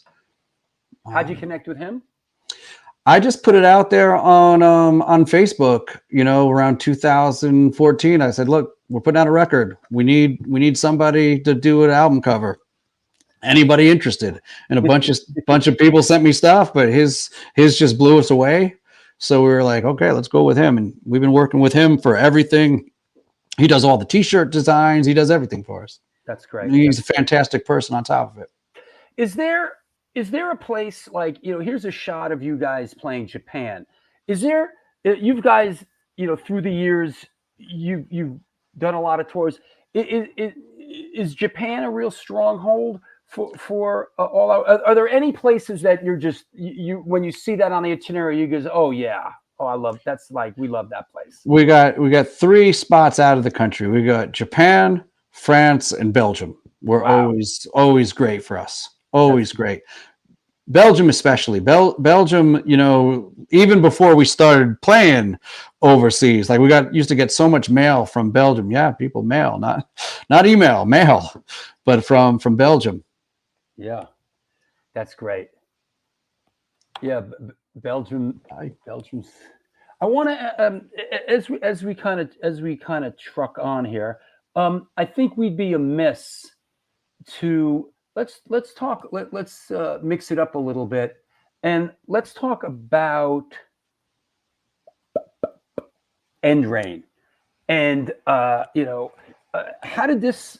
I don't want to call it a side project. I don't think that makes sense. But how did it come to be? Who's in the band? And is there a mission statement? COVID. That's how it came to be. Yeah. Who's in the band? It's Adam Jarvis from Pig Destroyer and Misery Index, Sebastian from Exhumed and Noisem, Dom from Integrity, and he does the label A389, and Art from Bloodlet. And myself. There you go. There we are. Yeah. So what happened was during COVID, we're sitting around doing nothing, and I've known Dom for decades, but it really reconnected with Dom when we started playing a lot with Integrity when he was in the band. And then he contacted me during COVID, and he said, hey, I wrote these songs. I wrote this song. You want to put vocals to it? You doing anything? And I'm like, what am I doing? Everything's closed. So he sent me the song, but then he said, well, do you have any way to record it? And he sent it to me on, what's that, thing on your, I forget. Either way, I ended up recording it with my daughter's pink Fisher Price screaming in my living room with my neighbors across the street looking at me like, what the hell is going on? They must be breaking down because of COVID, Right. So we did that. And then all of a sudden, we did that one song and it was just really rough. And then all of a sudden, Dom just starts sending me all these songs. He's like, I'm recruiting this guy, recruiting that guy. Right. So we had everything together, and it's just it was awesome. It was a great experience. It came out on Relapse. We went down to Len Carmichael's studio in Trenton, New Jersey, and we recorded it. Landmine Studios, and Len's a great, fantastic person to work with, and I really enjoyed writing the lyrics. Dwid and I do a duet on Dwid from Integrity, and I do a duet on here. Sounds like really inspiring and refreshing that you got a chance to work with some other people. Yeah, it was great. It was great. Yeah, that's nice. It was an awesome experience. I was honored to be part of it. Paul Stone asked, did Away do the art for that? The font is pure Voivod style on the title. Away did the logo and the insert, and my wife did the front cover and the back cover. So that's my wife's art with Away's logo, and then Away did the insert. Interesting. He caught it. Paul Stone's a graphic artist, so he catches it. The insert, and it comes with a poster also from Away. I wish I had it in front of me. I'd pull it out, but I have the original art on the wall though. Yeah. Good stuff. That I like that. And then let me just get this. So just before, now you guys, I'm kind of bouncing around, but here we are in 2024. I guess before we do that, you guys did this thing I found interesting. You did the and I have a photo to accompany this. In 2023, you did the Metal and Beer Fest. Oh, great. This sounds like a bash. Oh, right? if anybody out there, has a chance to go down there this year, go down. It's a great event. It's a great event. Annual thing that they have? Annual thing, yeah. And Albert from Decibel, great guy, really hooked us up. We went up to Boston, and we went to Bone Up Brewery. And so we went up there in January, and they walked us through the process, on how to make beer. And they asked us, what ingredients we wanted in the All Out War beer, how we wanted to come out, And I didn't know. I drink beer, but I don't know anything about the process. And I'm not like a beer guy, I don't sit around and, this is great. But anyway, it was a great experience. And we made beer. And then at the show, you got to sample every band's beer, as well as all the breweries that were connected to it had stuff set up. I mean, it was a great day. That's great 2 days. That's great. And which kind of brings us to, to 2024, a couple of things that are coming up, right?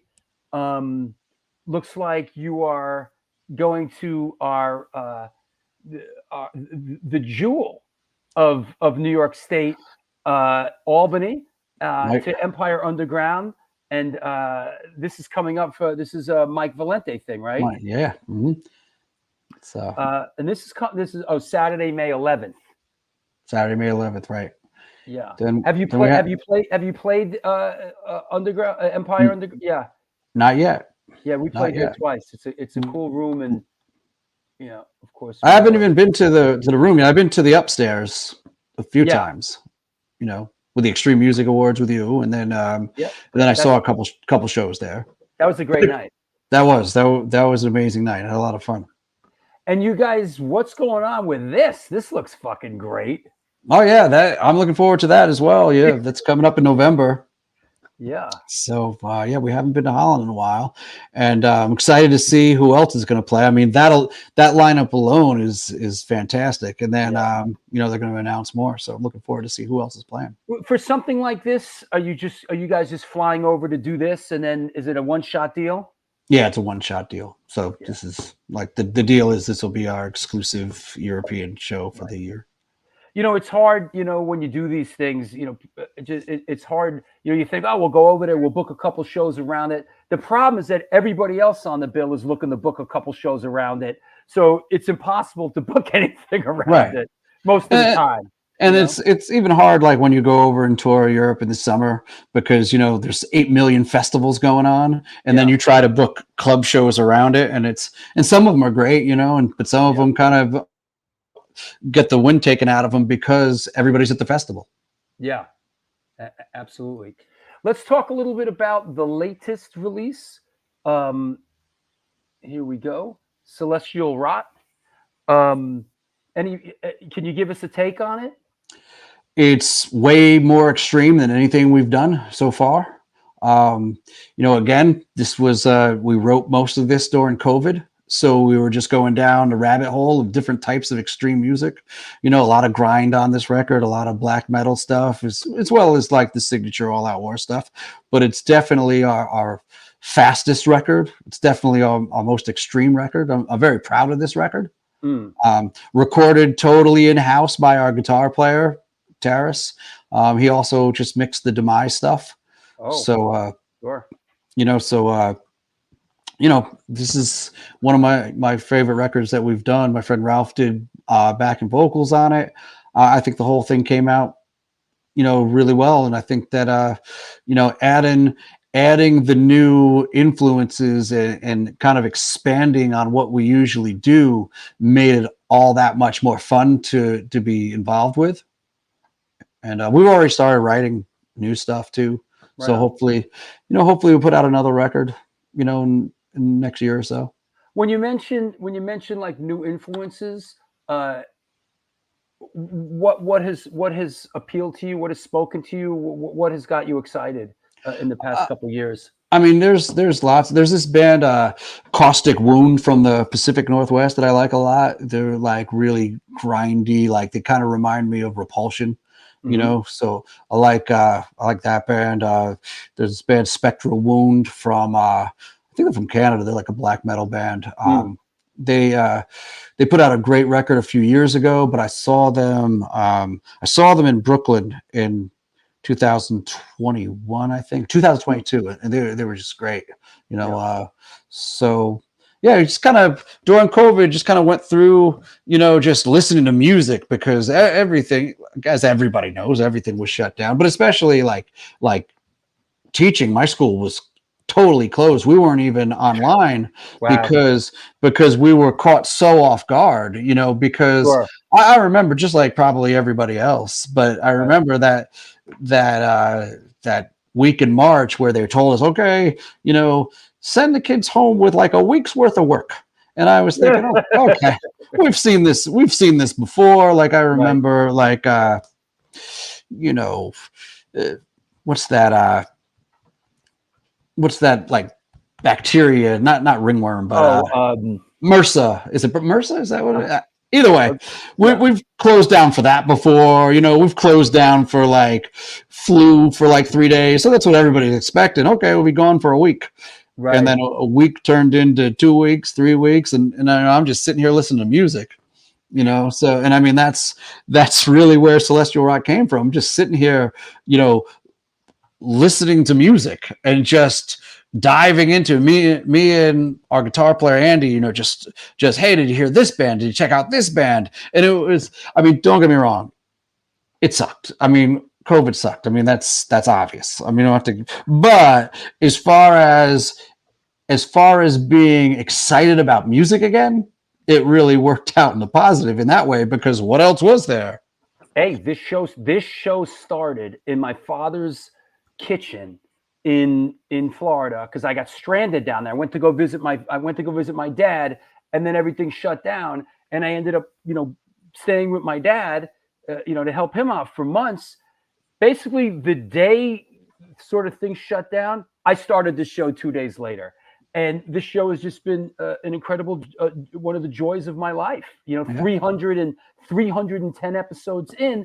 So yeah, COVID in a lot of ways, I mean, there's some good came out of it, Helped All Out War, helped as far as writing goes, helped End Rain. But then on the flip side, Below the Frost, my third band, totally killed that band because my wife just kind of lost interest. Yeah. Well, yeah, things change. Here's a great shot of you guys in our beloved Tompkins Square Park, man. That was a great show. Tell us about it. Ralphie hit us up so we did a short run with Disassociate and Morpheus Descends in February, and we got back from that, and then Ralphie was just like, hey, you gotta do me a favor. I'm putting together this show. I really want you guys to play. So we jumped on because we love playing shows for Ralphie anyway. Yeah. And it was a great day, a lot of fun. Yeah, and listen, the shows in the park are a bit of a crapshoot, so when they come off great, it's joyous because there's the weather and there's so many elements that could go against you when you do one of these shows in the Yeah. park. I've been involved in a bunch of them, so I mean, the weather. yeah. The weather that day was perfect. It was, Yeah. the first week of August, but it wasn't too hot, but it wasn't rainy. Yep. It was a great day. Fantastic. Hey, let me take a quick sponsor break and we'll come back and we'll take some questions from around the world, okay? All right, great. Thank you. There you have it. This is the New York Hardcore Chronicles Live. Our guest today is Mike Score from All Out War. Post your questions. It is question time. Baron and everybody else out there, post your questions. Go deep, get weird, get intricate, get funky. That's what's happening. Want to talk about some upcoming events. 2 weeks from today, on April 7th, I will be moderating the Ray Capo From Punk to Monk book event at Generation Records. Come on down. It's free. This is going to be great.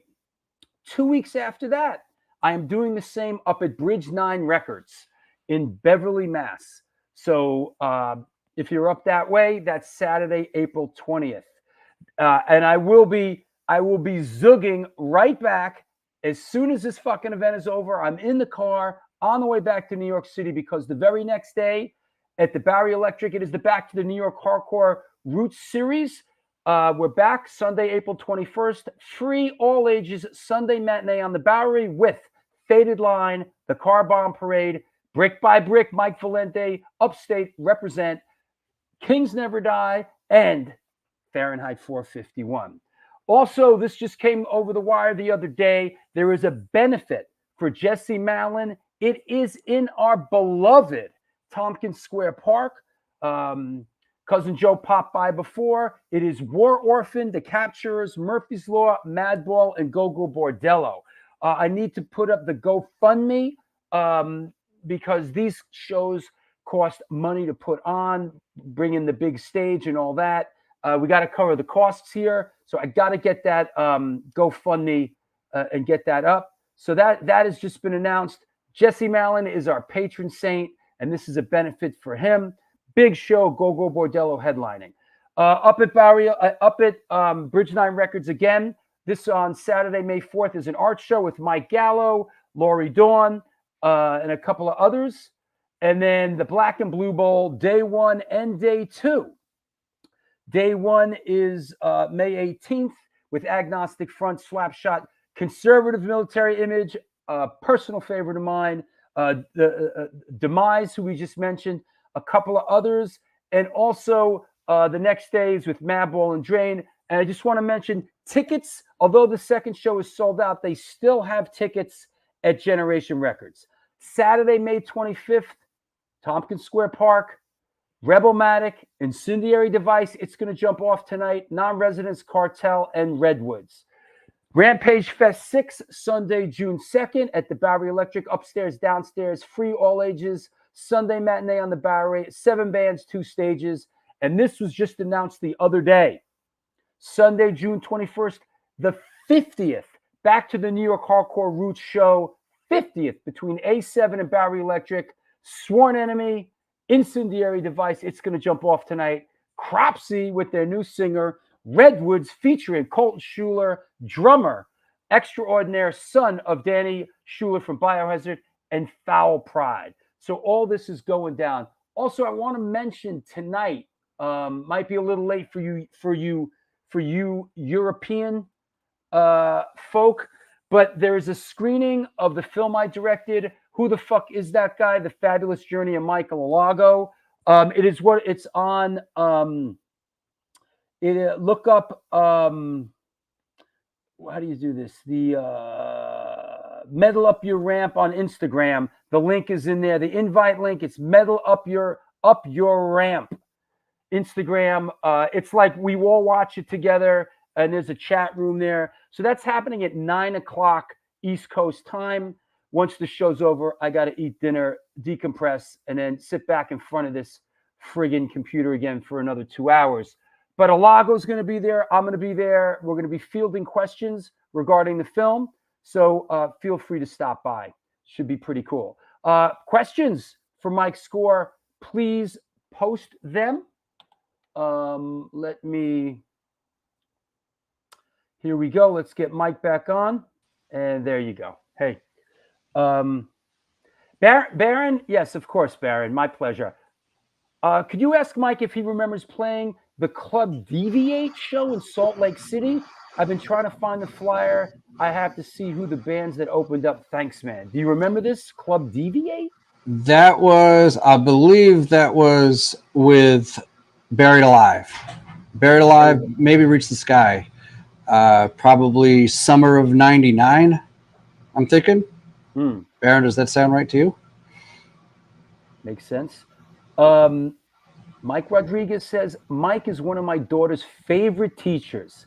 Now an AOW fan. Love you, my brother. Love you, Mike. Thank you. That's nice, man.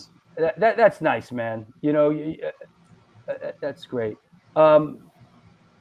Thanks, Mike. Appreciate that. Count asks again, hey, Mike, can you talk about the difference in the scene in the 90s with all the brawls and riots at all-out war shows compared to the scene now? I think, you know, just in the early 90s, there was a lot of fights at hardcore shows in general. And I think all that stuff thankfully calmed down over the years. And I think, and that's been the case everywhere. And I think that that's better for everybody. Yeah. You know, it's interesting because I just mentioned this the other day. You know, I remember, you know, when you used to go out and everybody was a hard rock, right? Everybody was a hard rock, you know, everybody with the football jersey, the sport, and just like every time you go to a show, it was like fucking, you had to just really watch your back. And it's, right. And I just said, boy, I'm glad those days are over, man. It got a little tiring after a while. Yeah, definitely. It's definitely better now. Yeah. It's a different world, but you know, the world changes, man. That's the world we live in.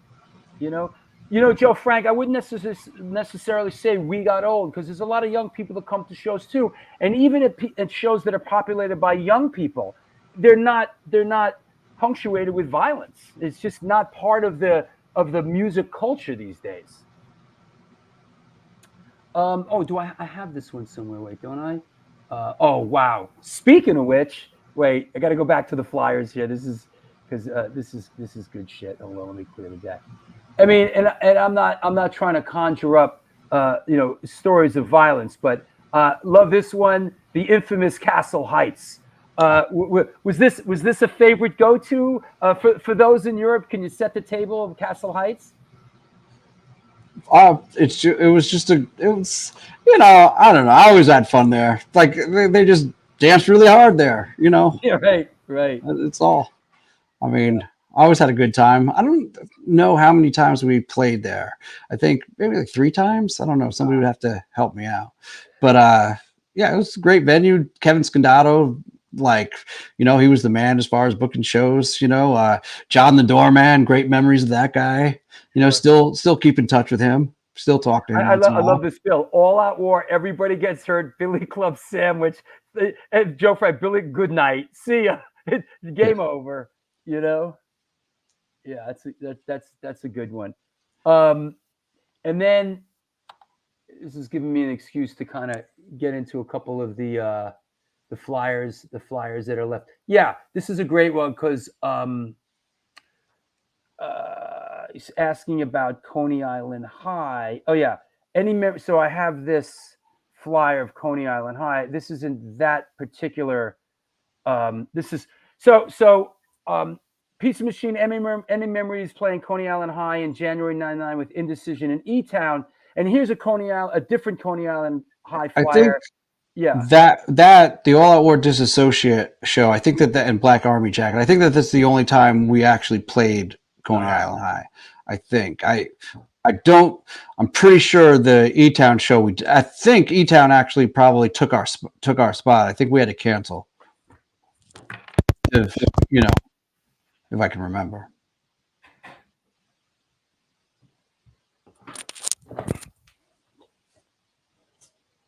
Sorry. That said, let me see what else we got. Doing the last kind of.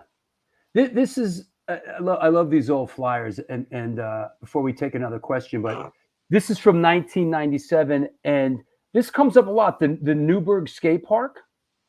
Yeah, we had great shows there. I mean, you know, there was two eras of the skate park. This Mm. is the like the later era. There was like, this is when the shows at the skate park started to have like 10 bands. Or the first wave of the skate park shows had like just 4 or 5 bands. And then when it transitioned, like, so that was in the early 90s. And then right around 95, it started with like the marathon shows. But all the shows were a lot of fun. It was a great spot. I mean, there was no rules there. There was no security. So, it was just like just a skate park that had shows. And it was a great era. Matt Melnick says, we played with you at the skate park a few times, Yeah. I think. Yeah. A few times with Crisis. Yes. And Matt, if you remember, there was also that other place in Middletown, that place Sportland, that had like, had a venue in one side and then like video games in the other. And I remember you guys, that place. That yeah. was in Middletown? That was in Middletown, yeah. I remember Biohazard and Marauder playing there. Biohazard Marauder played there, yeah. Crisis played there. Dark Side played there. Yeah. I mean, Typo Negative played there. I mean, that was a good spot. That was kind of in the inter years before the skate park got back up and running. So again, we're flashing back now, Middletown again. Yeah, that place. I always remember that place. I didn't realize it was in Middletown. Arcade, it was like had this weird divider that like ran right down the middle of the place, kind of. Right, and the Biohazard Marauder show, if you remember, the divider collapsed. I remember because there were so many people, and they had just had that one area cordoned off, and there was too many people leaning against that divider and the whole thing. And it's amazing that nobody got hurt. Nobody got hurt. There was venues like that. I think another one was Saratoga Winters, where they would like try to like pen off the the underage kids. Like, you have to stay back there, and it was like, that's not going to work in the long run. Saratoga Winters, another great spot from back in the day. That was great, man. Lenny says the skate park had a free-for-all aspect. Yeah, it definitely did. Like there were no rules, no rules there at all. Paulie asks, hey, Mike, are you friends with Dougie Beans from Murphy's Law? I know that he also lives in New Paltz.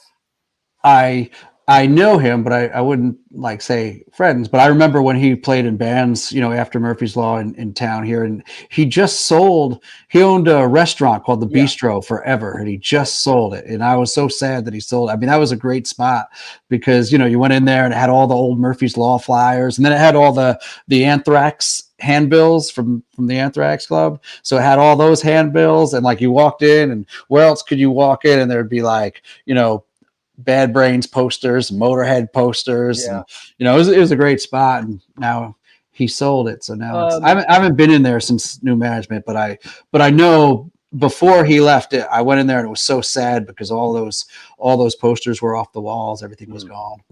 Is there like a little music scene in, like, it's a college town. Is there like a little, like, there's got to be a couple venues where like kids play and stuff, right? There was years ago, but there's one place called Snugs that still has like some underground stuff once in a while, but it's not like it was like, years ago. There were specific places like Cavalusa would have shows once in a while, and then there was like a coffee house that had shows, and then every April there were the Murphy's Law shows, which were always great, like phenomenal.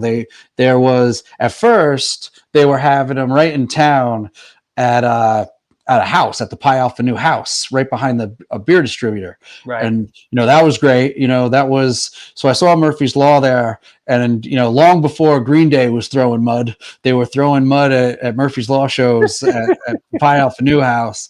And I remember they had it was pouring rain. They had like a blue tarp, and it got so much water on the tarp that the tarp broke, and like all the water fell on the band and everything. Those were great times. And then they moved those Pi Alpha New shows to this place called Limbo Lake. And they're like Mighty Mighty Ballstones played some of those shows. Yeah. I remember Limbo Lake for a couple of years. Yeah.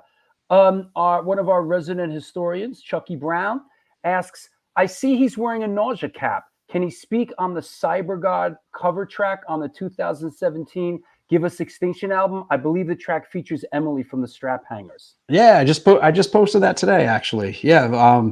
So I've always been like a huge Nausea fan. So when we were writing that record, I was like, at the record before that, we did an Amoebics cover and we did a Carnivore cover, and then I was like, oh, I always want to do a Nausea cover. So yeah, and then Terrace and I just finished. We did Fallout. So we did that over the weekend. We did the vocals and that. I don't know what we're ever going to do with that one, but it's out there. We have it. Lenny from Fahrenheit and Crazy 80 says, I did some shows at Limbo Lake. Those were fucking chaotic mess, hardcore kids mixing with the college kids, fights galore. Yeah, there was some craziness. Definitely. I can imagine. That sounds wild. So I like I saw Karate Chris. Mike is humble. He and his crew brought the energy. The crew in Newberg were as tough as the Marauder Sunset Boys. No joke. Well, you have that badge of honor to go on with. Yeah. Okay, Federico asks, favorite black metal and death metal bands? Favorite black metal and death metal bands. Okay, I mean there's a huge list with there. I like a lot of the modern black metal bands. Like I mentioned, who did man, my mind, a Spectral Wound I mentioned earlier. They're one of my favorite new bands. Holder is one of my favorite bands, and then the old school bands. I like Dark Throne a lot. I like Craft. I mean, I could go on. And then as far as death metal bands go, Obituary and Incantation are probably my two favorite death metal bands. But I mean, there's a lot of them. I could be on here all day, naming bands. Obituary's still at it. Yeah. Which album did you record with Lou Medina, and did he ever play live with you? Oh yeah, Lou played a lot live with us. Lou played on Into the Killing Fields, and such a great drummer, awesome person, godfather to my daughter. Oh wow! This is interesting. The Loud as Fuck Festival at CBGB's. What was that? Oh, those are Ralphie shows. He used to do those every year, and we played two of them. I forget if that was the first one or the second one, but those shows were so great, man. Like just again, like total mixed bills, totally different, something for everybody, and just a great all around vibe. Those were again some of my favorite shows to play. Were those shows. Great anything that Ralphie did in the 90s were really, really great. So yeah, great bill. Our great friend and supporter Jonathan Buskey. What's up, dudes? Good to see and hear from you, Mike. Long time All Out War fan since forever. Buskey, when are you moving up here? Yeah, Buskey, when are you getting out of Long Island? And when are you moving up here? Yeah, when you coming hiking with us? Knock it off with that Long Island shit, Buskey. Get your ass upstate. Middletown, you heard? Everyone's moving there. There you go. Favorite European city to play in? Let's see. Yeah, alienate some people, why don't you? Yeah. I mean, like just to be there, I always loved going to Prague. But as far as playing goes, it's kind of a toss-up between most of Belgium and Paris. Like those shows were always the craziest, but I loved, it was really like, an honor to get to go, especially since I'd never been out of the country before, so being in a band and getting to travel and seeing all those places, I mean, it was definitely awesome. And, but I will say Belgium was always like a second home to us. And everybody in Belgium always treated us like longtime friends and family. So it was always great. So shout out to Liar and Congress and all those guys. Right on. What is I have this flyer. What is the Rhythm Den? Where is this place? Rhythm Sounds Den. weird to What me. Rhythm Den was the guy Juan that used to book all the shows at the Newberg skate park. So that was the name of his. I see. So he I booked see. all the At shows there. skate park. I see. This is yeah, I see. So Disassociate, Inhuman at the skate park, New Year's Eve Hardcore Bash. Oh, I love this. New Year's Eve Hardcore Bash starting at 5 p.m. at the skate park with 1, 2, 3, 4, 5, 6, 7, 8, 9, 10, 11, 12, 14 bands. And like Lenny said, there were no rules there, so it didn't matter when it started. It didn't matter when it ended. There was no heat in the place, so it was freezing. So you played those shows in the winter. So you played the shows in the winter time, and it was freezing. You were freezing to death. You played the shows in the summertime, and you were dying of the heat. So it was just a building. It was just a building. There was no. I see Sons of Abraham. I haven't heard that name in a minute, man. Wow. That's hell of a bill, man. I'm looking to see. Are you on this somewhere? Yeah, we're on All Out War. Yeah, Hatebreed, right. All Out. Seems like you did a lot of work with Hatebreed and Blood for Blood and Stigmata. Right, we played with those guys a ton back then. Right. We played with them. We played with Buried Alive a ton. Reach the Sky, like Buried Alive, Reach the Sky, and All Out War. We did a lot of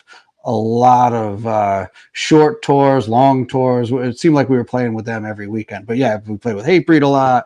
We were good friends with Blood for Blood, so we played with them. There's a lot of stuff. Busky says tall stage there too, if I remember correctly. Yes. Yeah. Like, diving off that stage was a risk. 8-foot stage, right? 10-foot stage. Right into the floor. Yeah. Yeah. Because it was a big room on top of it, so there was plenty of places to run. Lenny says, my favorite memory of those shows is Mike would spend half the show scolding the audience like a teacher. Yeah, there was good practice for me. Yeah. That's great. Just because, you sent me this stuff and some of it's a good conversation piece. Larry Kelly asks about, Boston memories, but here's one. This is the old Met Cafe in Providence with you guys. Any Providence, Boston, was that a hot spot for you guys? Oh yeah, and we got along with those guys great, and they always treated us awesome. So yeah, everybody from Boston and Providence, were always really good to us. That show actually was 2 days after the Great White Incident. Oh, so shit. The Great White Incident happened like right down the road in some other town, but it was really close. Ooh. And what I remember vividly about that show was how many fire marshals were there. And then thinking also, as I was looking around the room, I was sort of like, wow, they're just kind of, putting on a front here because I couldn't find any exits. But they were there. And yeah, it was like 2 or 3 days that the Great White thing happened, I believe, like during the week, and that show was the Friday. Ooh. But that was a great show. Wow. John, hold on. Where did I see that, John? Where did I see that? Oh, Cro-Mags All Out War 2000. How did that go? It was a lot of fun. It was Shutdown was on that tour as well. So that was Harley and John on that one. Yeah, that was the Revenge tour. Yeah. And then right after that tour, we went out with Dying Fetus, I think. Was it Harley and John, or was that John? No, it was Harley in Paris. Yeah, Harley in Paris. Well, that was the Revenge tour. Yeah. Sure. Oh, here's a classic. Hey, listen, for all you Brooklyn motherfuckers out there, right? How about this one? Madball shut down All Out War at the Queens, excuse me. Voodoo Lounge in Queens. Wow. Look at this bill. Madball shut down All Out War, Blood for Blood. Wow. I think there was even more bands on that bill too. I mean, that was a great day. I can't remember who else. I thought there was more bands like that just got added that day. That was in the summer, right? I think so. Is that right? Was Matt from Hatebreed in All Out War before joining Hatebreed? Yes, from 99 all the way to like 2002. And then Oh, so he did it. he was in Hatebreed first. Then he left Hatebreed, played with us for a while, and then went back. So he was also in Below the Frost with Michelle and I. So he's a direct lineage. Yeah. And you're close with Matt. Oh yeah, good friends with Matt. What is this one? This one looks European. Is this European flyer, right? And that was from Montreal. That was a great show. Is this that was Earth 2000. Crisis, this is that tour. Earth Yeah. Crisis, All Out War, Cro-Mag Shutdown. Yeah, that's Yep. a bill. That was Super Bowl Sunday. Look at this one. Nevermore Arch Enemy. Wow. Go figure. Right on.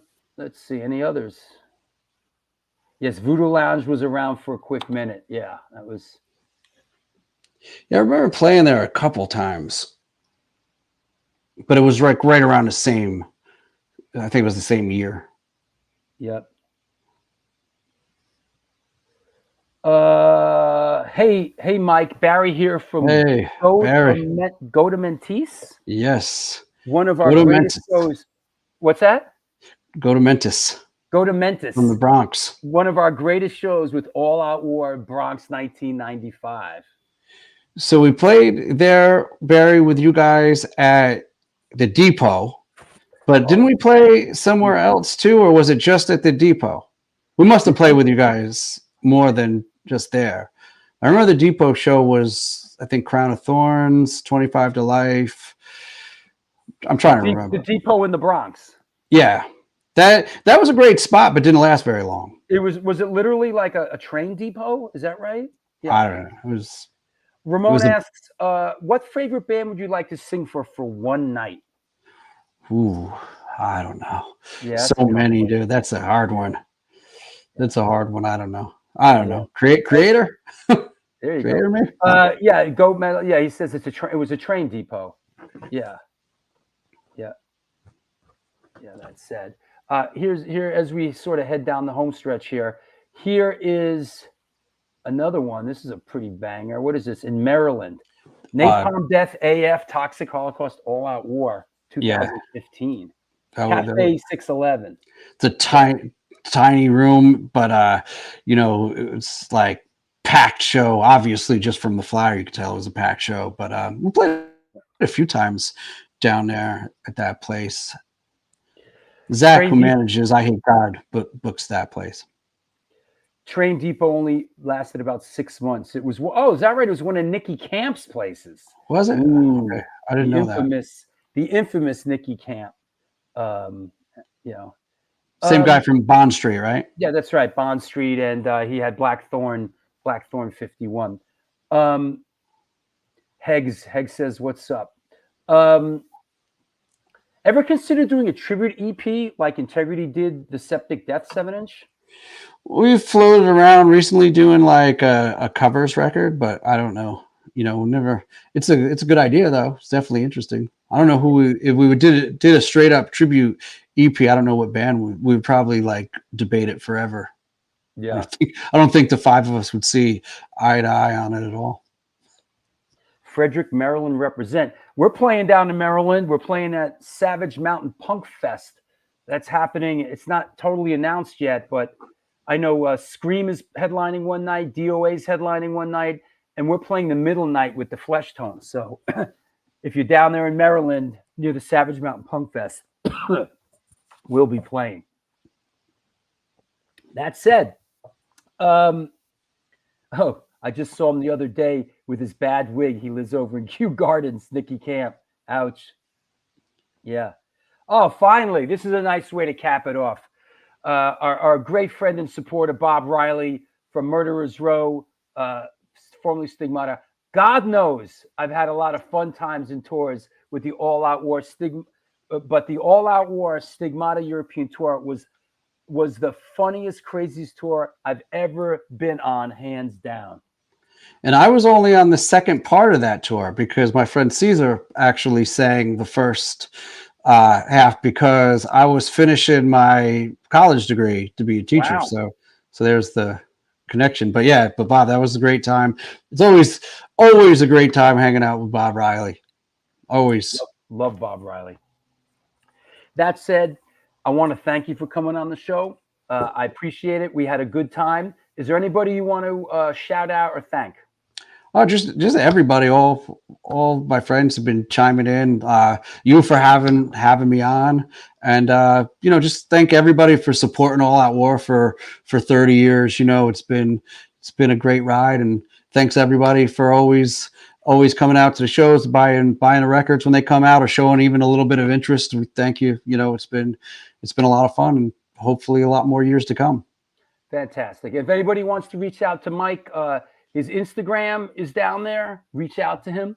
And yep. Hit me up. I just post records. I just hit post me up. records. I'm very accessible. Yeah. Yes, Larry Kelly. Mike's a good guy. One of us. Thank you, Mike and Drew. Of course. Thank you. My pleasure. Talk to you soon, Mike. Let's keep in touch, man. Okay. Thank you. Thanks, Drew. Take care. All right. Bye-bye. Well, there you have it. New York Hardcore Chronicles Live. You know what I neglected to do? Missed out. We are sponsored by blah, blah, blah, blah, blah, and the Texas Silver Rush. The Texas Silver Rush is a jewelry design firm and boutique store located in the birthplace of the Texas country music scene in Fredericksburg, Texas. They specialize in working with musicians in all music genres to design and create unique one-off pieces, as well as to style them for stage, album covers, promo photos, and social media exposure. Their client list includes Rock and Roll Hall of Famers Greg Rolle, Ringo Starr, and of course, Agnostic Front.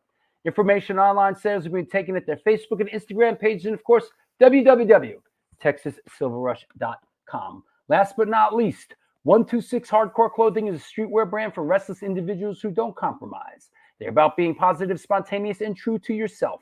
For years, they experimented with several printing methods and materials and collaborated with a large number of designers and illustrators, always giving room for fresh perspectives while retaining the hardcore attitude. Get in touch with them and ramp up your game at www.126clothing.com. That said, thank you, everybody. It was a great show today. Thank our guest, Mike Score. Everybody else, okay? I like raviolis. Yeah, so do I. It's almost dinner time. Great show. Thank you, Courtney. It was a great show. Joe Frank, thank you, buddy. It's been a heavy week. I needed this. Goes without saying, phenomenal. Well, thank you. Have I reached out to Neglect about coming on? I don't think so, but I'm sure we will. There he is. My man, Harris F. Carpos. My latest patron. By the way, if you would like to be a patron like Harris F. Carpos, it can be done. There it is, right there. That is want to shout out our latest patrons. Welcome to the party, Mr. Harris F. Carpos, Kenny Clark, and Ty Zemery. Hey, get with the program. Support the show on Patreon. Be a patron on Patreon. Harris F. Carpos. I want to talk to F. Carpos. See you in Philly. Yes, I will be down in Philly with Biohazard coming up. I think what's that, like 2 weeks? Is that right, Mike? You've been waiting a long time for that interview. Well, great, good. He was a great guest. Listen, I'm coming down to Philly with Biohazard. Whatever it is in 2 weeks, I will be there. Hey, you know what? Funny you should catch that. Hey, Drew, where's the stickers from the guitar? It's a different guitar. There's a couple guitars around here. I usually put the one with the stickers there. You got me. You caught me on that one. Good eye. Very good eye. Hey, next week, a week from today, Phil Poleo on the show from Cop Shoot Cop. Should be interesting. And also want to mention that, Jesse Mallon benefit in Tompkins Square Park has been announced. There is a GoFundMe. Support needed for the stage and other stuff. I'll get that GoFundMe up ASAP. And then, of course, the Black and Blue Bowl is not too far behind it. And we are playing with Sworn Enemy at Bowery Electric July 24th. 21st. That's it. Busted. You got me, bro. That's rare. That's right. Anything to do with the Swans is usually interesting. Drew, could you try and get Sully Erna from Godsmack? You got it, brother. I'll reach out to Sully. We'll get him on the show. What else? April 12th. Is that what it is? The Biohazard show's April 12th? I'll be there. There he is. I knew it. F. Karpos is from Athens, Greece. You hear that, Astoria, Lou? That's one of your paisans. Harris F. Karpos, my man, representing Athens, Greece. What is the most prized pick? Don't make me pull out the pick collection, bro. Where the fuck are the picks? Hold on. Are the picks in here? I don't think they are. Hold on. I'll bust out some picks.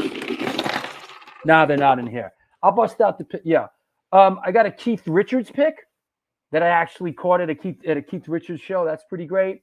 I got a whole bunch of picks from when I was doing it. You knew that name was Greek. Like Gatzaris is Greek, you know? What's the latest on Jesse? Jesse's okay. He's in South America doing some medical treatment. There's been some progress. And you know, progress is moving forward. There's a he played fairly recently, but Jesse's doing okay. I've been talking to him a lot. Lately. So that said, thanks a lot, everybody. It was a fantastic show. I missed you, and I'll see you soon. If I don't see you in person the next couple days, I'll see you back here a week from today. So tell your loved ones that you love them. That is important in this lifetime. Until next time, do good things and good things will come to you.